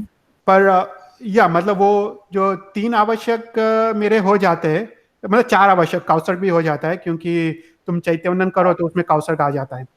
Right. तो ना Then जो what is more important, like प्रतिक्रमण करना या like सामायिक में रह के और मतलब ज्यादा पढ़ाई करना? Yes, what is more important? स्वाध्याय। नहीं, ऐसे तो बोला है, प्रतिक्रमण शास्त्र में लिखा है प्रतिक्रमण इज मोस्ट इंपॉर्टेंट आवश्यक, ऐसा लिखा है। तो क्योंकि प्रतिक्रमण है ना पाप का प्रायश्चित है, राइट? तो पाप को दूर करना सबसे इंपॉर्टेंट है। तो ऐसा लिखा है शास्त्र में कि अगर कुछ भी नहीं कर पाओ तो प्रतिक्रमण करना, ऐसा लिखा है। पर अनफॉर्चुनेटली मेरे जीवन में तो I am not following that, क्योंकि मेरे को सामयिक में ज्यादा इंटरेस्ट आता है, प्रतिक्रमण थोड़ा बोरिंग हो जाता है टू बी ऑनेस्ट। पर या मतलब शास्त्र के हिसाब से प्रतिक्रमण इज मोर इम्पोर्टेंट, क्योंकि वो बोला है कि सबसे इंपॉर्टेंट आवश्यक प्रतिक्रमण है, कि प्रतिक्रमण में सामयिक भी आ जाता है, राइट? सब कुछ आ जाता है, और प्रतिक्रमण भी भाव से करना है। हमारा प्रॉब्लम क्या है कि प्रतिक्रमण में हम लोग जब सूत्र बोलते हैं, सूत्र का मीनिंग हम ध्यान में नहीं रखते।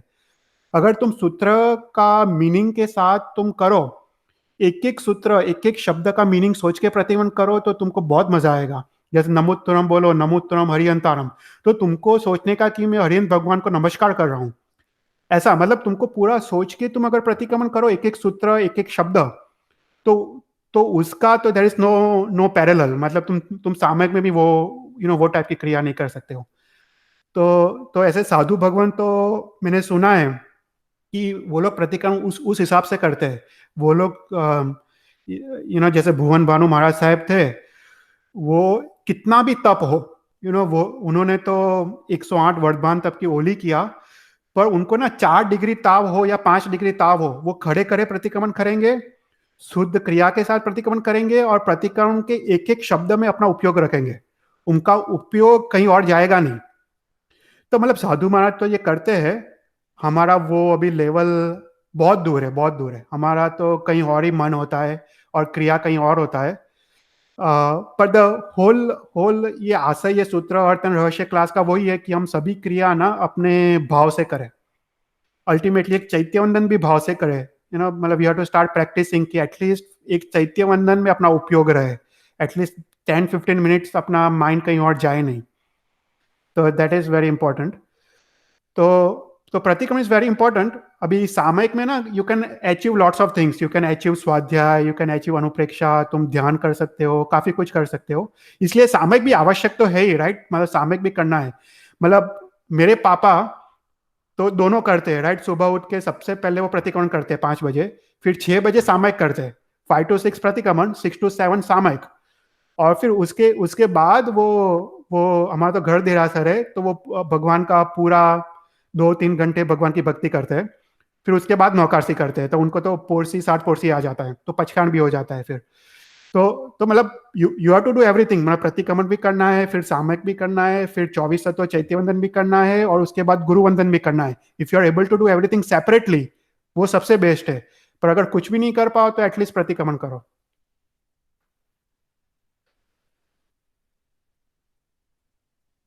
तो फिर प्रतिक्रमण ना, there are this very important topic. तो प्रतिक्रमण आर 4 टाइप्स, राइट? तो तुम जो रोज प्रतिक्रमण करते हो, दैट इज राय एंड दिवसी प्रतिक्रमण।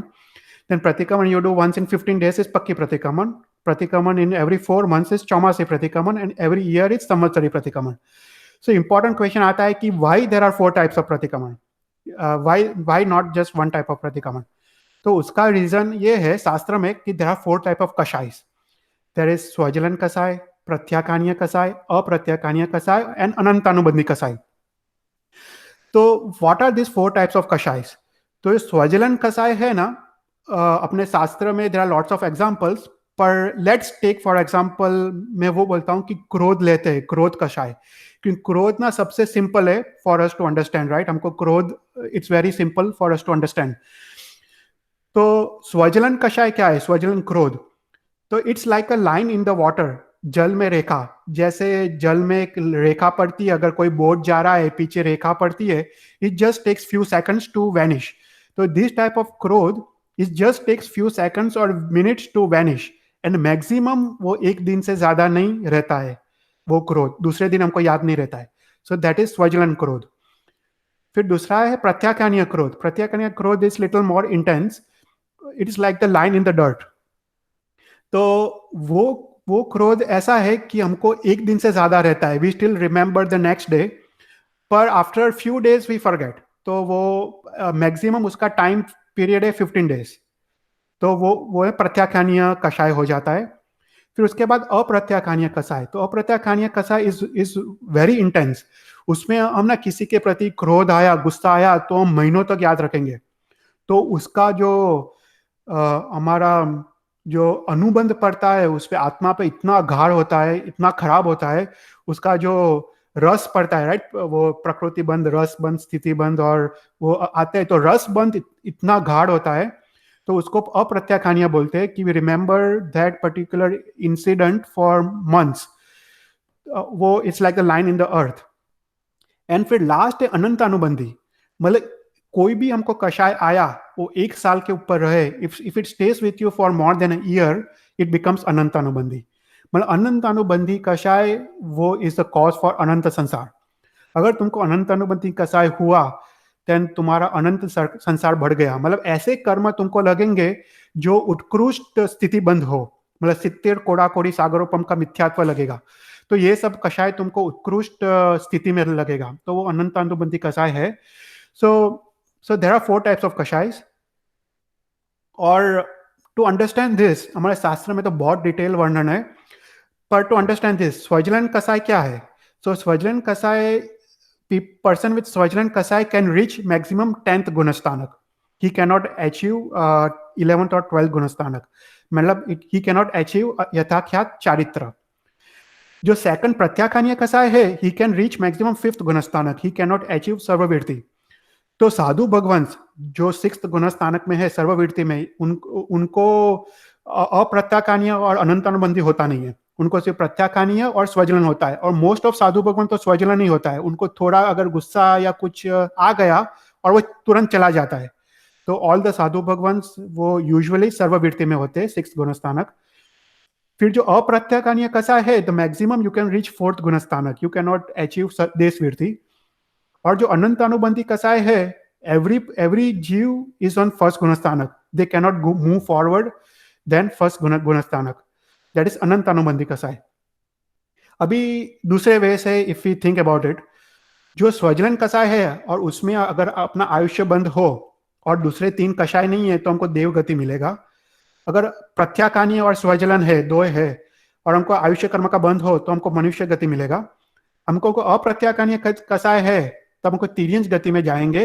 और अगर अनंत अनुबंधी कषाय है और तब अनफॉर्चुनेटली अपना आयुष्य बंध हुआ, तो हम नरक गति में जाएंगे.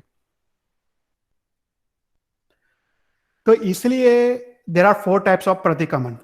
तो जो रोज प्रतिक्रमण करना है, रायन दिवसीय प्रतिक्रमण, इज टू रिमूव स्वजलन कषाय. फिर जो 14 डेज पक्की प्रतिक्रमण करते हैं, इज टू रिमूव प्रत्याकानीय कषाय. फिर जो 84 प्रतिक्रमण करते, इज टू रिमूव अप्रत्याकानीय कषाय. और जो संवत्सरी प्रतिक्रमण करते, इट्स टू मेक श्योर कि हमारे कषाय अनंत अनुबंधी नहीं हो, निकाचित नहीं हो.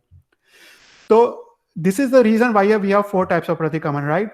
तो अगर संवत्सरी प्रतिक्रमण इज द मोस्ट इंपॉर्टेंट, क्योंकि उसमें हम नरक गति का आयुष्य बंद हम नहीं करते. अगर हम संवत्सरी प्रतिक्रमण करेंगे तो हम नरक में नहीं जाएंगे, उतना हमको आश्वासन मिलेगा. पर ये सब भाव से करना है. फिर अगर तुम 84 प्रतिक्रमण करो, दैट मीन्स तुम तिर्यंच में नहीं जाओगे.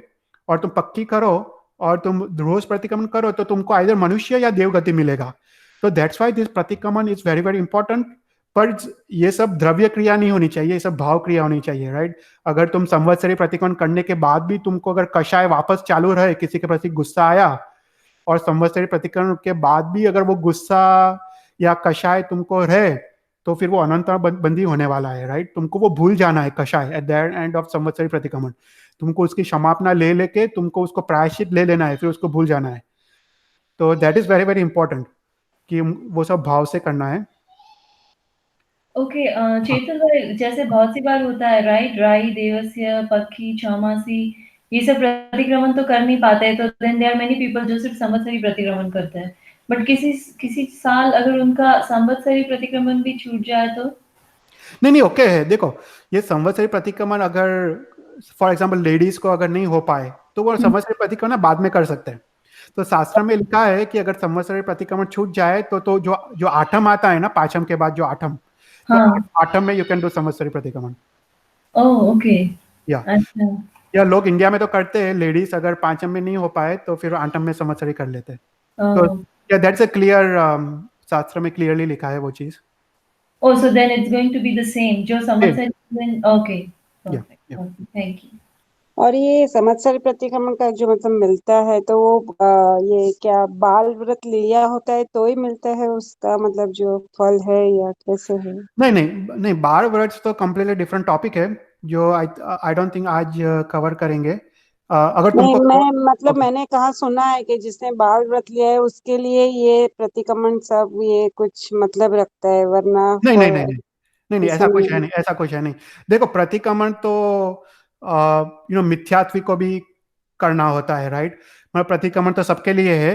ये 12 व्रत जो है ना, जो नेक्स्ट टॉपिक है, वो 12 व्रत तो इट्स जस्ट फॉर अचीविंग देश वृत्ति। जो 5th गुणस्थानक है ना, वो उसके लिए 12 व्रत है।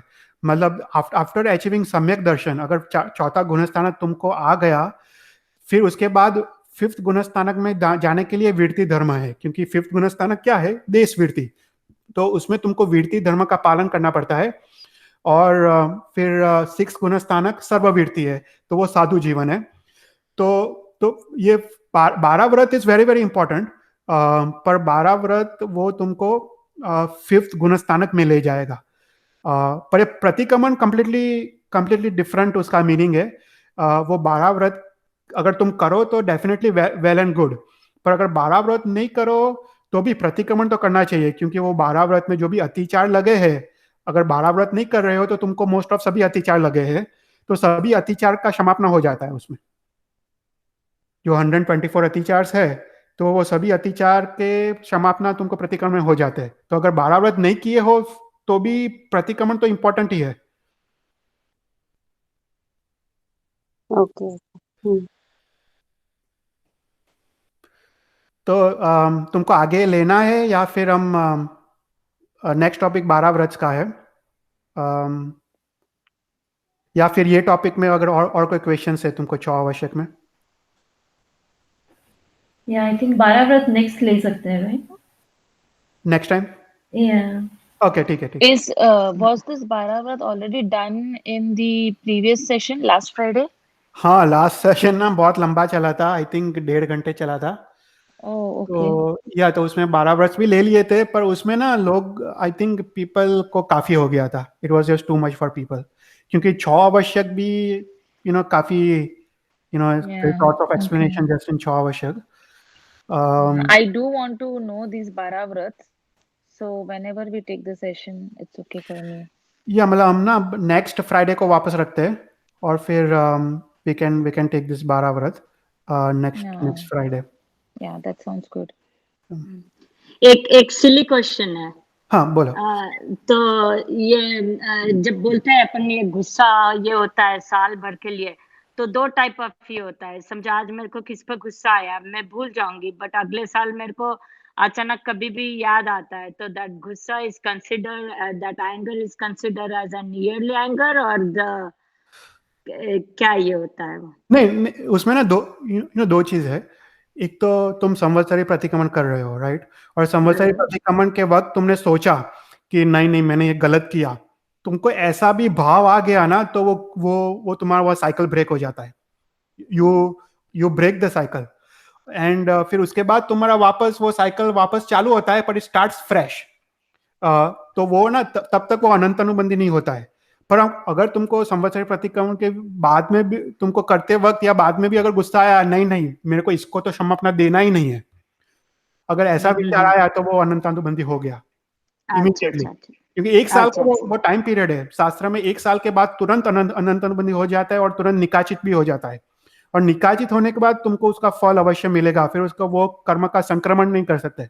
जनरली क्या होता है कि जो ये कॉन्सेप्ट में कभी कर्म ग्रंथ लूंगा, पर क्या होता है कि जैसे वेदनीय कर्म होता है और साता वेदनीय एंड असाता वेदनीय कर्म, राइट।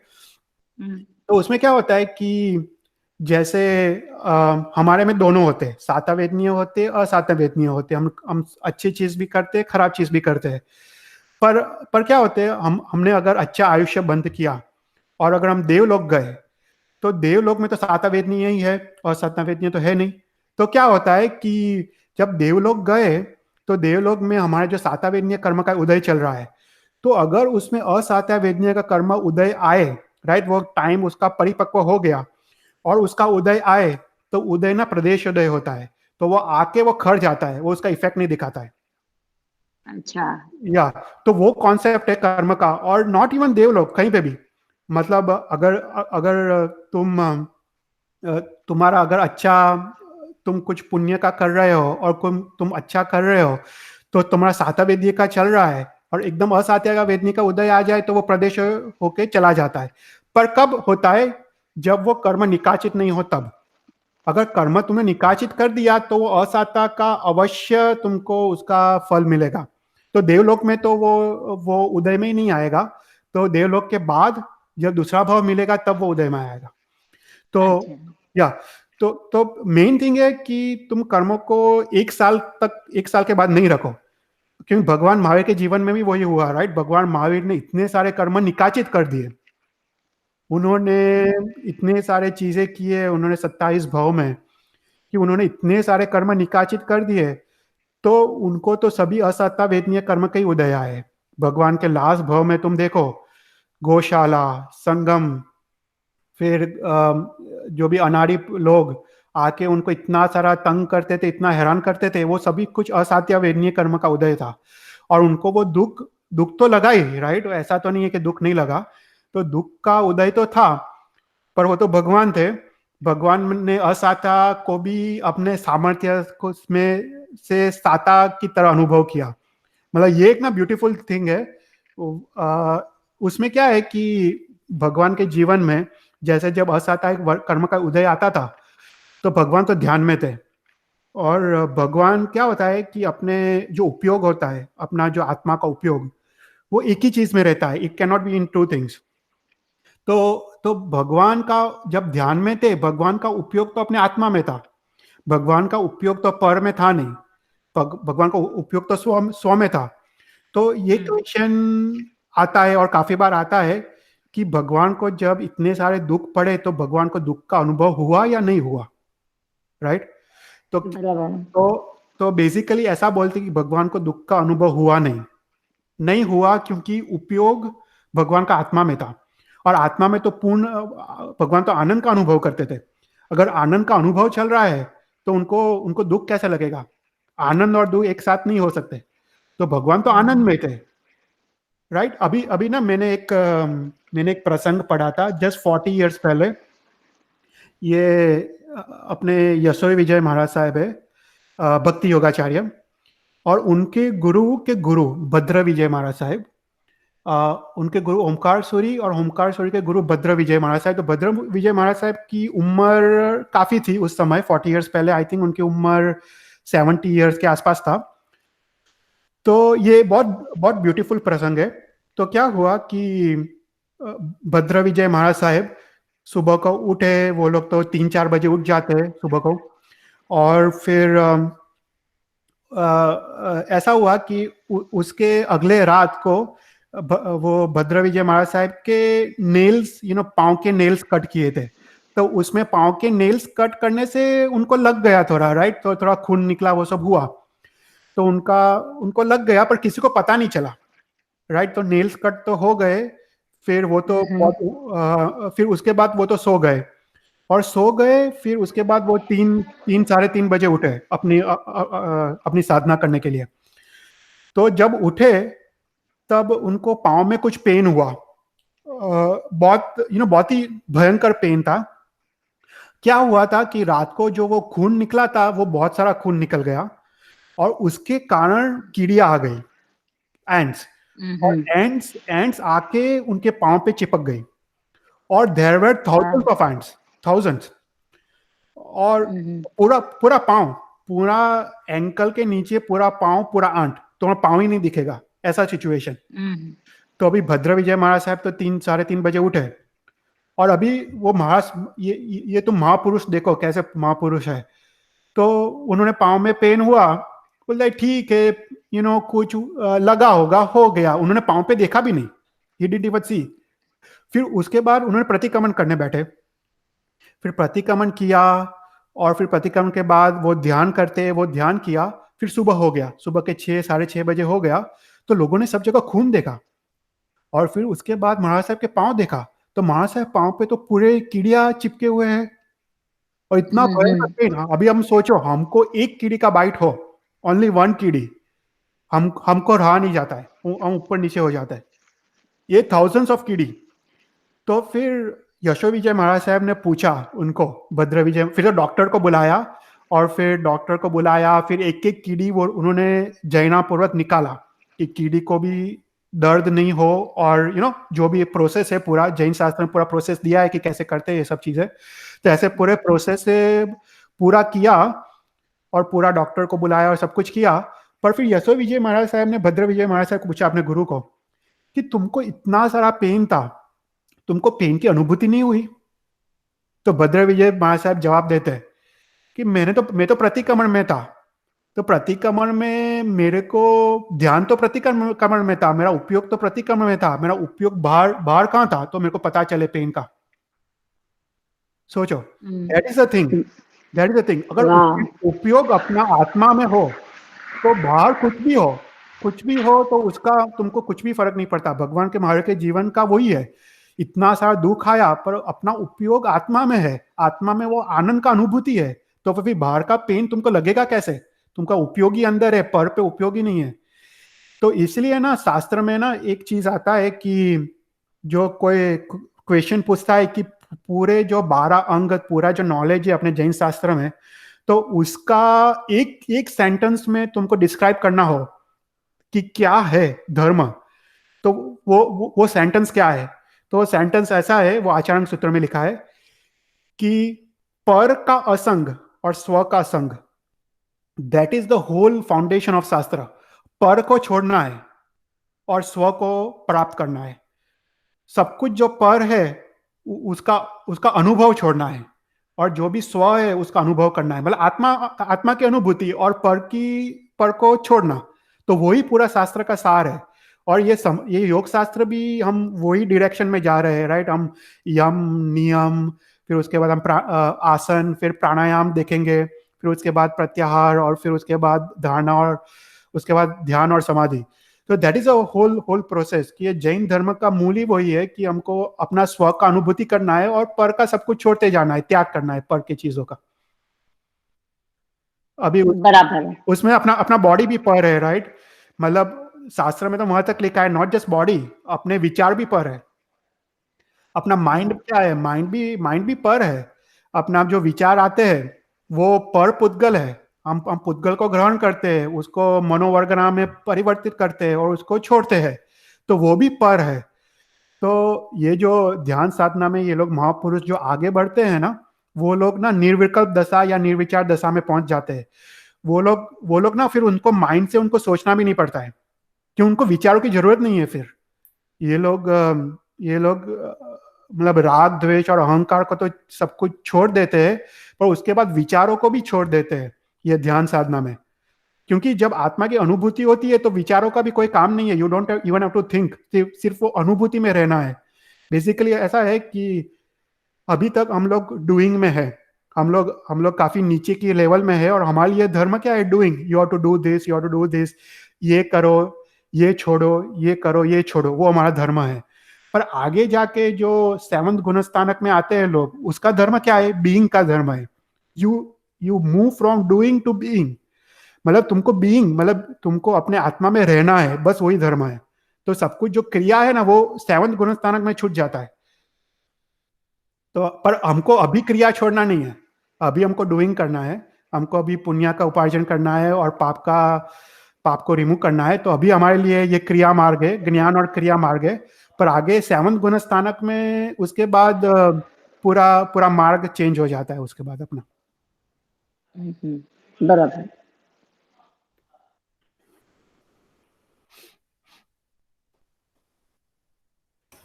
ओके चेतल भाई, ये जो आपने एंगर को लेके बताया था, तो अगर लोभ को लेंगे तो भी सेम होगा?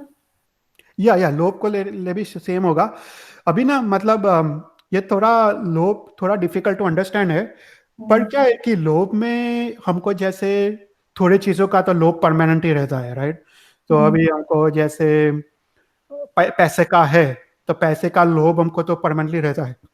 पर ना क्या है कि लोभ की तीव्रता क्या है, उस पे तुमको ध्यान रखना चाहिए कि तुमको उसके साथ कितना अटैचमेंट है, राइट? तो बेसिकली लोभ में ना थोड़ा कॉन्सेप्ट थोड़ा बदल जाता है. लोभ में जैसे तुमको सपोज पैसे का लोभ है, तो पैसे का लोभ की इंटेंसिटी क्या है? अगर तुमको वो पैसे चले गए या कुछ हो गया, किसी ने चोरी कर दिया, तो तुम्हारा रिएक्शन क्या है? तो वो तुमको दिखाता है तुम्हारा लोभ का इंटेंसिटी. अगर तुमको कुछ खराब हुआ और सपोज कुछ हो गया, और सपोज तुमको धंधे बिजनेस है और तुमको 50 लाख का नुकसान हो गया, तो उसके बाद तुम्हारा कषाय स्टार्ट होता है, लोभ कषाय. वो दिखाता है कि अगर तुम उसके बाद तुम 1 साल तक अगर तुम दुखी रहो कि ओ मेरा 50 लाख चला गया, 50 लाख चला गया, तो एक साल के बाद वो फिर वो अनंतर बंदी हो जाएगा. या पर तुम अगर एक दिन में ही भूल गए तो स्वजनन लोभ हो गया. ऐसे कितने महापुरुष है इंडिया में, कितने श्रावक जो कितना भी नुकसान हो धंधे में, वो घर पे आके पूरा भूल जाते हैं, शांति से सो जाते हैं, नेक्स्ट दिन सेम शुरू हो जाता है. People forget.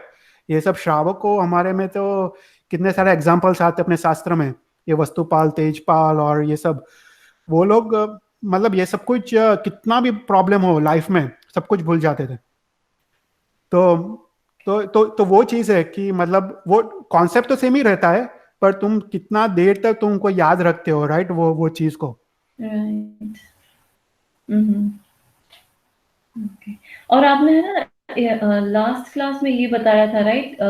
सामायिक को लेके आपने बताया था, वो शायद 12 व्रत में आएगा या 6 आवश्यक में, कि 8 सामायिक ली जाती है इन अ डे. या वो ना देशावकाशिक व्रत है. अच्छा.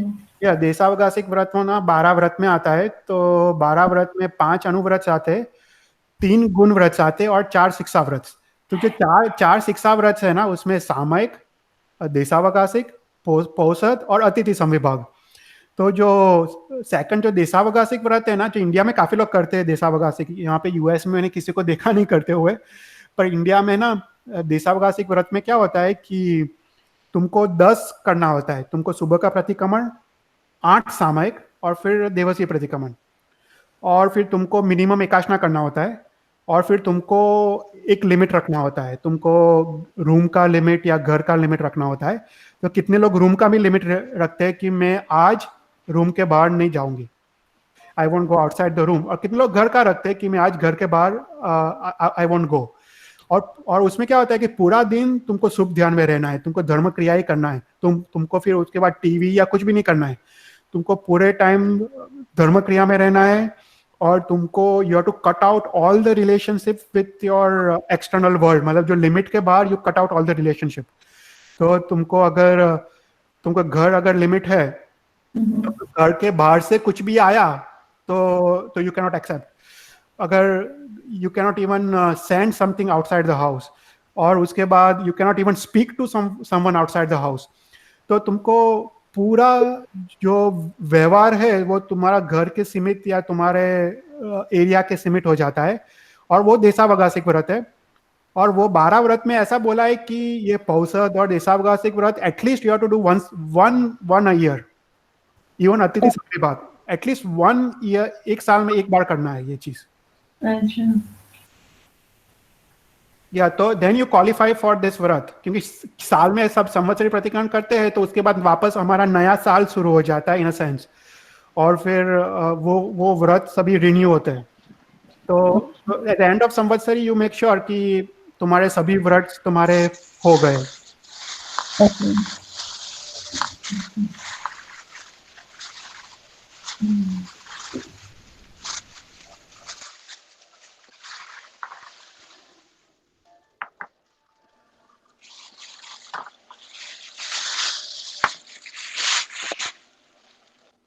अच्छा, किसी ने पूछा is it okay to blink eye? हाँ, और वो जब हम काउसक वगैरह करते हैं, राइट, हाँ तो आई ब्लिंक कर सकते हैं, आईलिड? हाँ हाँ, ओके है, आईलिड्स ओके ही है। वो ना सूक्ष्म सूक्ष्म सूक्ष्म दृष्टि में आ जाता है आईलिड्स। या वो लास्ट बोलते हैं ना, सुवियम डिट्टी समचालयम, उसमें आ जाता है। ओके।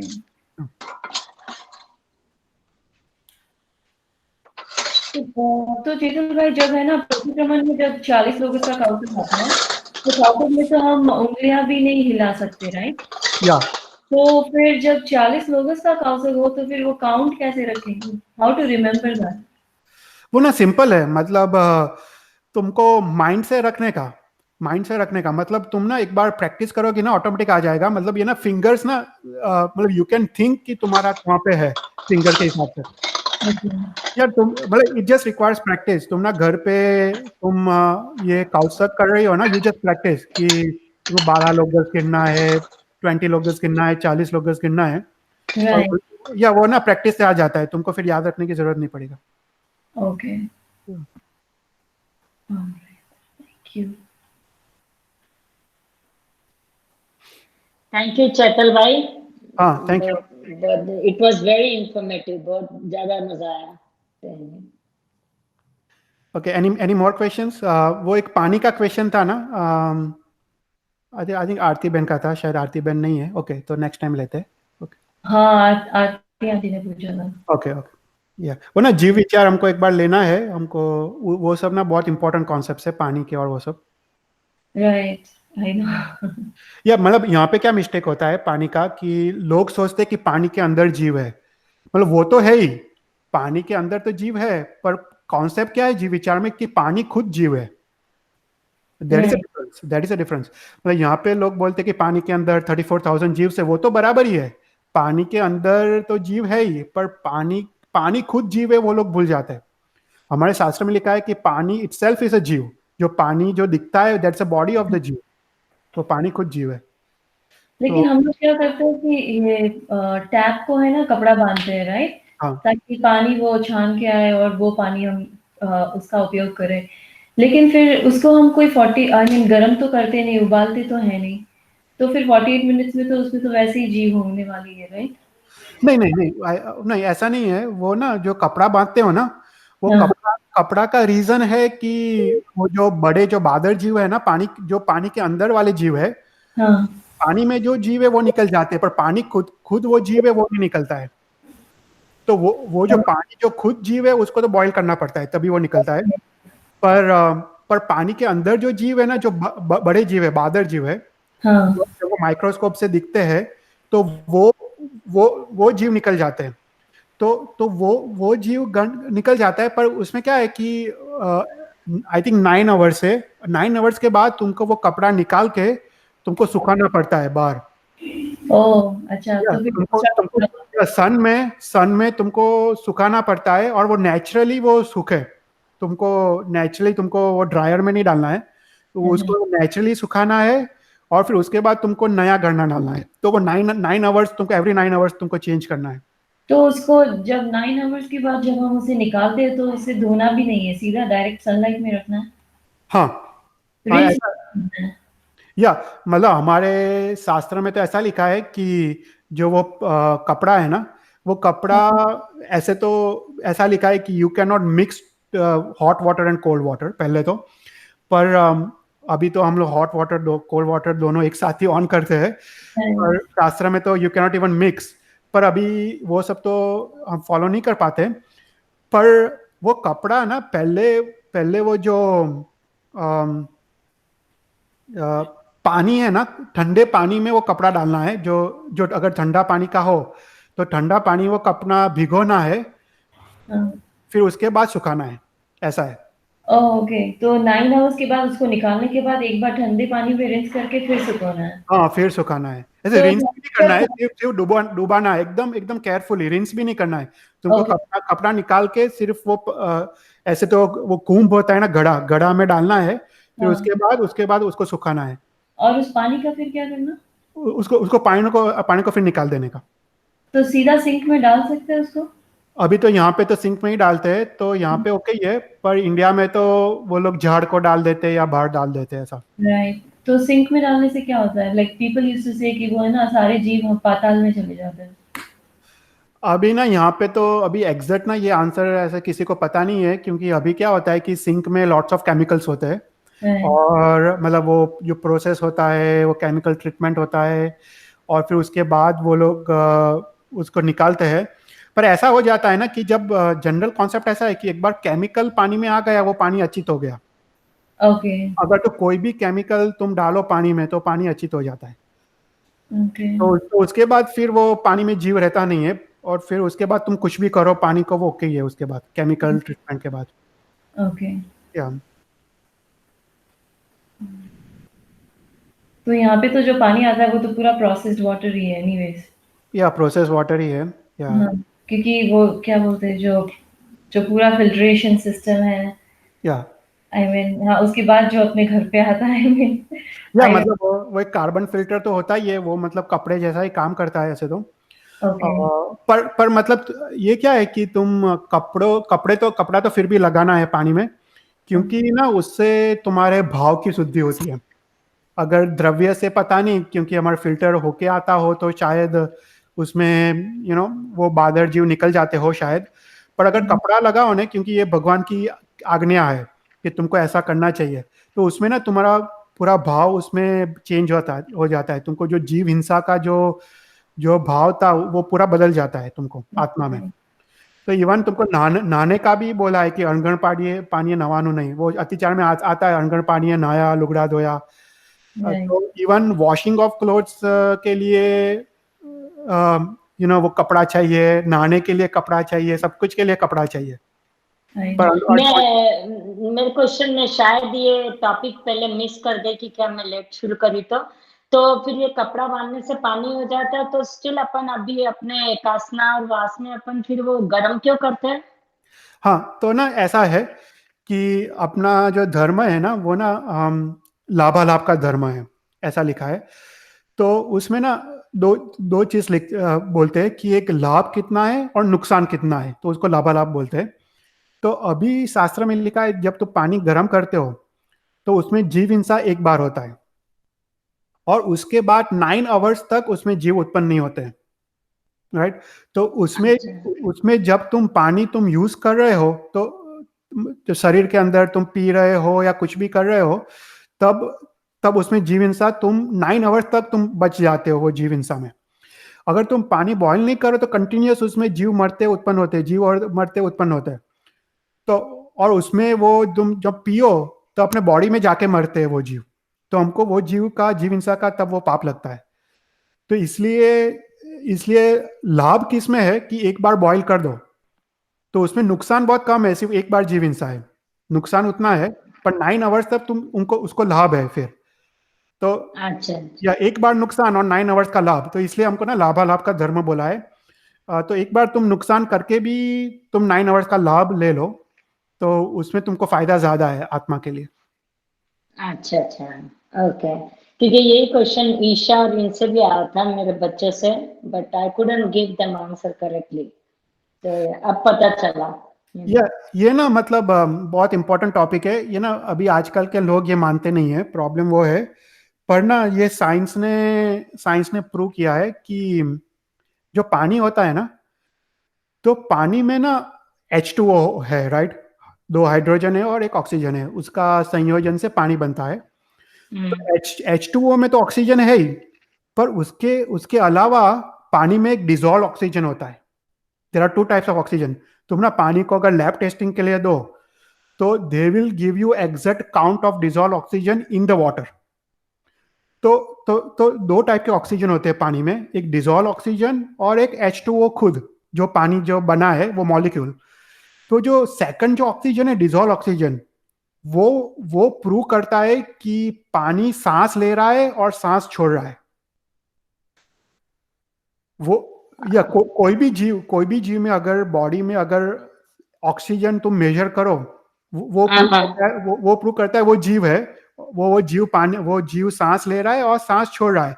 उसमें पानी में भी श्वासोश्वास की क्रिया तो लिखा है शास्त्र में. हम नेक्स्ट टाइम हम ना लेंगे ये टॉपिक. उसमें 9 टाइप्स के प्राण हम और 10 टाइप के प्राण हम डिस्क्राइब करेंगे. तो उसमें श्वासोश्वास एक प्राण है. तो ये प्राण, वो श्वासोश्वास की क्रिया है, वो पानी में भी चल रही है. और ये डिजॉल्व ऑक्सीजन वो प्रूव कर रहा है कि पानी में एक सेपरेट ऑक्सीजन है जो पानी का जीव ले रहा है. अच्छा. वो साइंस ने भी प्रूव किया है. मतलब ये सब ना तुम या आज के बच्चे को तुम बोल सकते हो क्योंकि दे बिलीव इन साइंस मोर. तो ये तुम एग्जैक्ट ये ऑनलाइन सब जगह तुमको दिखेगा कि what is dissolve oxygen in water and what is H2O. तो वो दो का डिफरेंस तुमको एग्जैक्ट वो ऑनलाइन सब जगह मिल जाएगा. तो वो वही प्रूव करता है कि पानी खुद जीव है, वो खुद श्वास ले रहा है पानी. ओके. या पर बच्चों को ना ये सब तुमको साइंस से समझाना है. मेरे को थोड़ा डिफिकल्टी है, स्पेशली मेरी बच्ची अभी शी इज ए सीनियर. उसके इतने क्वेश्चंस होते हैं कि कभी कभी मेरे को आंसर करना मुश्किल ही होता है उसको. या अभी ना प्रॉब्लम अभी वही है कि नहीं, बराबर है, क्वेश्चंस हो अच्छा ही है, पर प्रॉब्लम फिर क्या हो जाता है कि they only accept answers by science, right. तो उनको साइंस की दृष्टि से समझाना पड़ता है कि ये भाई ये सही है, ये गलत है. और अनफॉर्चुनेटली हमारे धर्म में क्या है, ठीक है तुम क्वेश्चन पूछो सब अच्छा है, पर अल्टीमेटली तो भगवान पे ही श्रद्धा रखना है, राइट. भगवान की वाणी पे. बराबर है. और वो पार्ट मिसिंग हो जाता है कंप्लीटली. तुम साइंस पे जाओ और सब कुछ तुम साइंस की दृष्टि से आर्ग्यू करो, वो सब बराबर है, पर अल्टीमेटली तुमको भगवान की आज्ञा पे ही वही रखना है, तभी सम्यक दर्शन है. बाकी तो फोर्थ गुणस्थानक तो हमारे लिए सबके लिए बहुत दूर है. हम लोग इतना शंका करते हैं, हर एक चीज में हमको शंका होती है कि ये सही है, ये गलत है, रात्रि भोजन का कहाँ पाप है, अभी तो लाइट्स है, अभी कहाँ जीव हिंसा होती है, राइट. तो ये सब कंटिन्यूसली अपने माइंड में क्वेश्चंस चलते रहते हैं और वही हमारे सम्यक दर्शन को टेस्ट करता है. लाइक हम लोग काफी हद तक हम we question lots of things, और वो अनफॉर्चुनेट है. एक समय आना चाहिए जीवन में कि you just forget everything, forget all this शंका, और फिर भगवान की वाणी पे एक बार श्रद्धा आ जाए ना, तो ये सब ऑटोमेटिक. पर there should be a time कि ये होना ही चाहिए, तभी ये सम्यक दर्शन आएगा.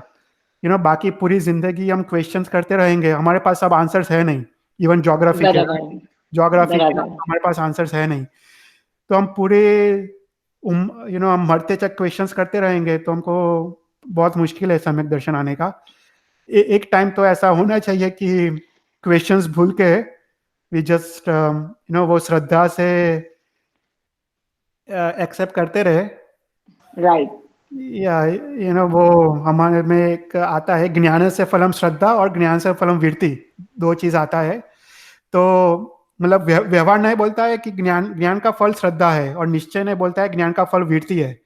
तो बेसिकली सम्यक दर्शन वो श्रद्धा है.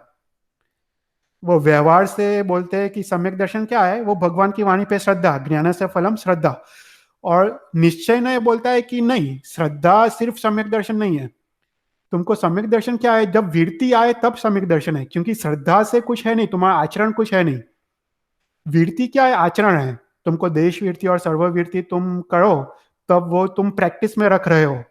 और तुमको ज्ञान, जो सही ज्ञान कब कहते हैं, जब वो आचरण में आए तभी उसको सही ज्ञान कहते हैं. तो निश्चय नहीं बोलता है कि वो ज्ञान तभी सही है जब वो आचरण में है, जब वो वीरति में है. पर व्यवहार में बोलते कि जब तक श्रद्धा है तब तक सम्यक दर्शन है. तो एटलीस्ट श्रद्धा तो आनी चाहिए भगवान पे वाणी पे. वीरति तो थोड़ी दूर की बात है, पर एटलीस्ट श्रद्धा है तो बड़ी बात है. बराबर है.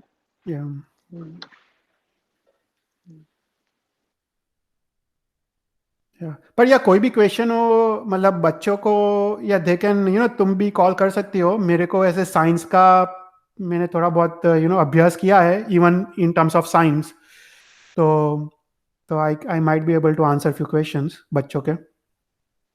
या नहीं, बराबर ईशा बोली है वो, she is going to call you some time. ठीक है मेरी बात हुई भी है जैसे ये होने, ठीक तो है बट बस उसका ये देखकर she is going to call you.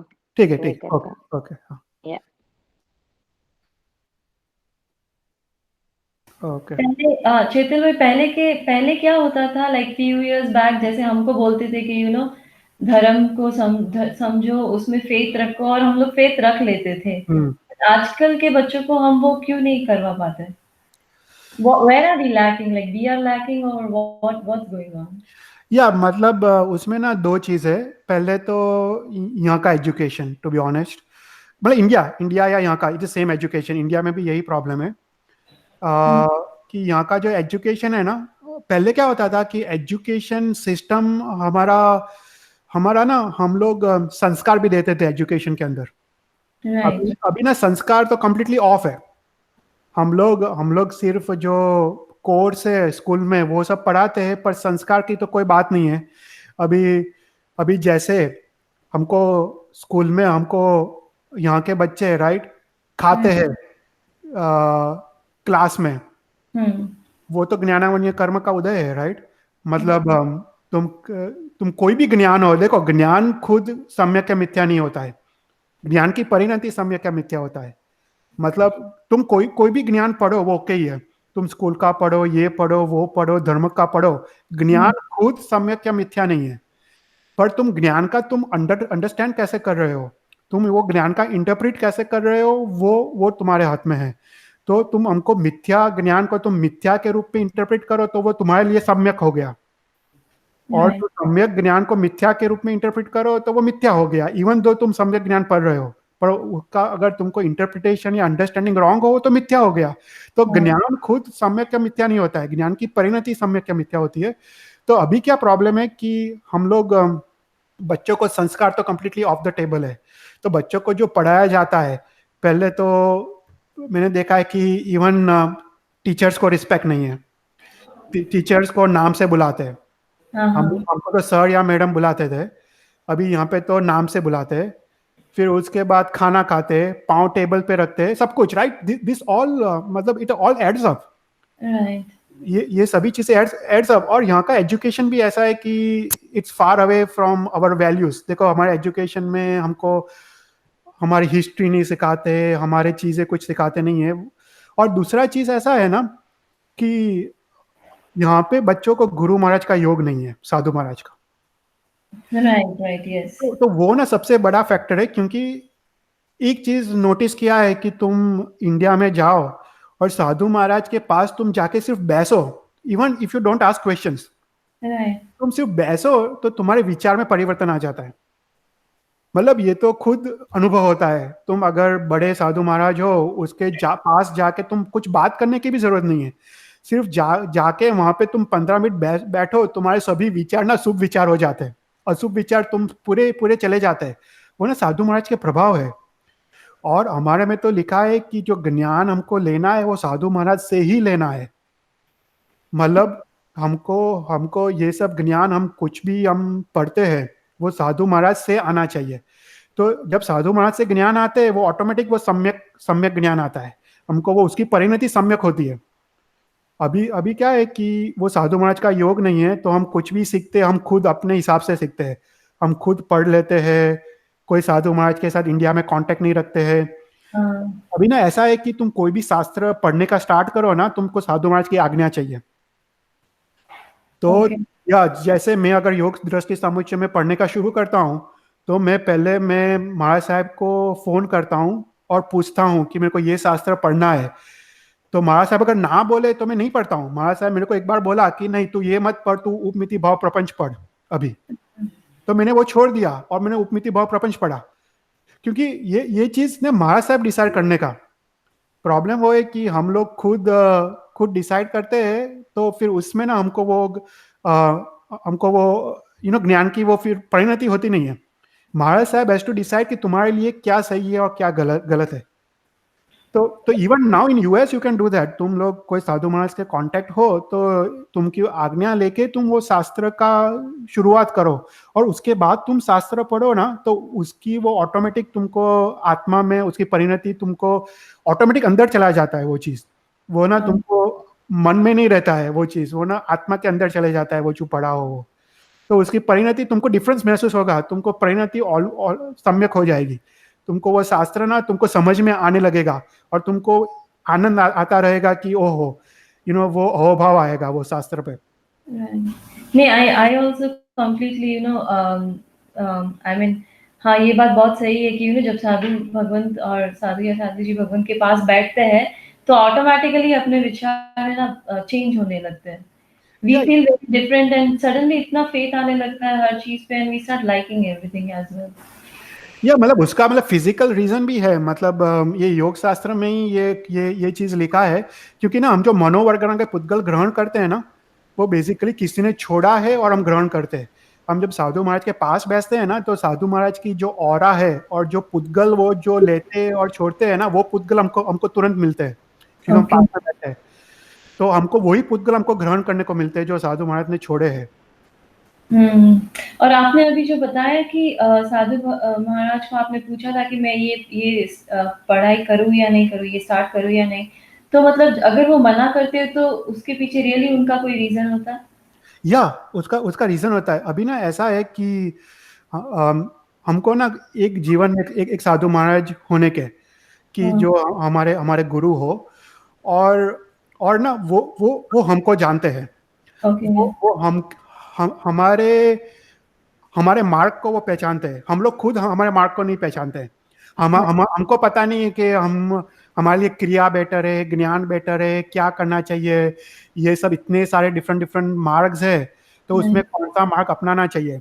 ये साधु महाराज ना वो लोग फेस रीडिंग के मास्टर होते हैं। नॉट जस्ट फेस रीडिंग, वो लोग हमको एक बार देखते हैं ना, उनको काफी कुछ पता चल जाता है। और मैंने तो वहां तक अनुभव किया है कि मैं तो कोई साधु महाराज के पास गया हूँ और उन्होंने तुरंत सब कुछ मेरे बारे में बोल रहे हैं कि तेरा स्वभाव ऐसा है, तेरा ये ऐसा है। मतलब they immediately come to know ये सब चीज़ है, इवन फर्स्ट टाइम मिलते हैं फिर भी, क्योंकि वो लोग को ना ये सब उनको कर्म के शौर्यम से प्राप्त होता है। और वो लोग हमारे ये भव की नहीं पर भव की एक धारा को समझते हैं, और वो लोग हमको बोल पाते हैं कि तेरे लिए ये बेटर है, तेरे लिए ये बेटर नहीं है।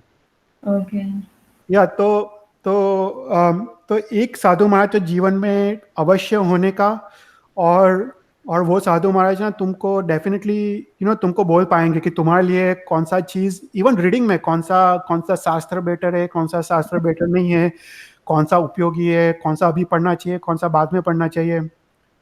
और उनकी आज्ञा से ही पढ़ने का, तभी तुमको ना उसका इफेक्ट आएगा। इवन अपने शास्त्र में तो ऐसा लिखा है कि नौकार और लोगस, राइट, नौकार और लोगस, वो सब सूत्रों भी हम लोग पढ़ नहीं सकते। हम लोग को उपदान तब करना चाहिए। या उपदान तब करने के बाद ही नौकार और लोगस हम लोग की आज्ञा मिलती है करने की। तो शास्त्र में वहां तक लिखा है, पर अभी क्या है कि ये लोग ने, महाराज साहब ने खुद थोड़ा छूट छाट दे दी है, क्योंकि अभी बच्चों को पढ़ाना हो, नौकार लोगस वो लोग उपदान कर नहीं सकते, तो उसको द्रव्य से दे देते। पर फिर बोला है कि अभी तो द्रव्य से दे दो, पर फ्यूचर में तुमको 18 डेज का उपदान तो अवश्य करना चाहिए। मतलब अगर तुम 45 डेज का उपदान नहीं कर पाओ पूरा, पर 18 डेज का उपदान, जो पहला जो 18 डेज है वो सिंपल है, एक उपवास, एक एकाशना, एक उपवास, एक नीवी, ऐसा करना होता है। तो वो फर्स्ट 18 डेज तुमको करना चाहिए, और उसके बाद तुमको नौकार और लोगस की आज्ञा मिलती है। और उसके बाद काउत्सर्ग में नौकार और लोगस का काउत्सर्ग आता है, और उसका भी बहुत रहस्य है। पर काउत्सर्ग उसके बाद ही तुम्हारा सही काउत्सर्ग होगा, तब अगर तुम उपदान करो तब। या क्योंकि अभी हम कुछ भी कर रहे हैं हम लोग का इतना इफेक्ट नहीं आता है। प्रॉब्लम वो है क्योंकि हमने अभी तक सही तरीके से किया नहीं है कुछ भी चीज। अब नेक्स्ट टाइम इंडिया जाओ ना, उपदान कर लो 18 डेज का, सिंपल है। काफी लोग करते हैं, मतलब मेरे अभी डैलस से 3 फ्रेंड्स गए, वो लोग ने 45 डेज का उपदान किया, और वो भी आम्बेल से। एक उपवास, एक आम्बेल, एक उपवास, एक आम्बेल। तो आम्बेल से किया पूरा। तो लोग तो करते हैं। तो तुमको कोई साधु महाराज के पास जाके, काफी साधु महाराज, गुजरात में तो काफी साधु महाराज कंटिन्यूसली उपदान कराते हैं। अभी कोविड में तो सब बंद हो गया, पर एक बार ये कोविड फिनिश हो तब इंडिया जाओ तो 18 डेज का उपदान कर लेना। तो उसके बाद तुमको नौकार और लुग्गस सूत्र दोनों तुमको आत्मसात हो जाएगा उसके बाद। Okay, right, yes, thank you.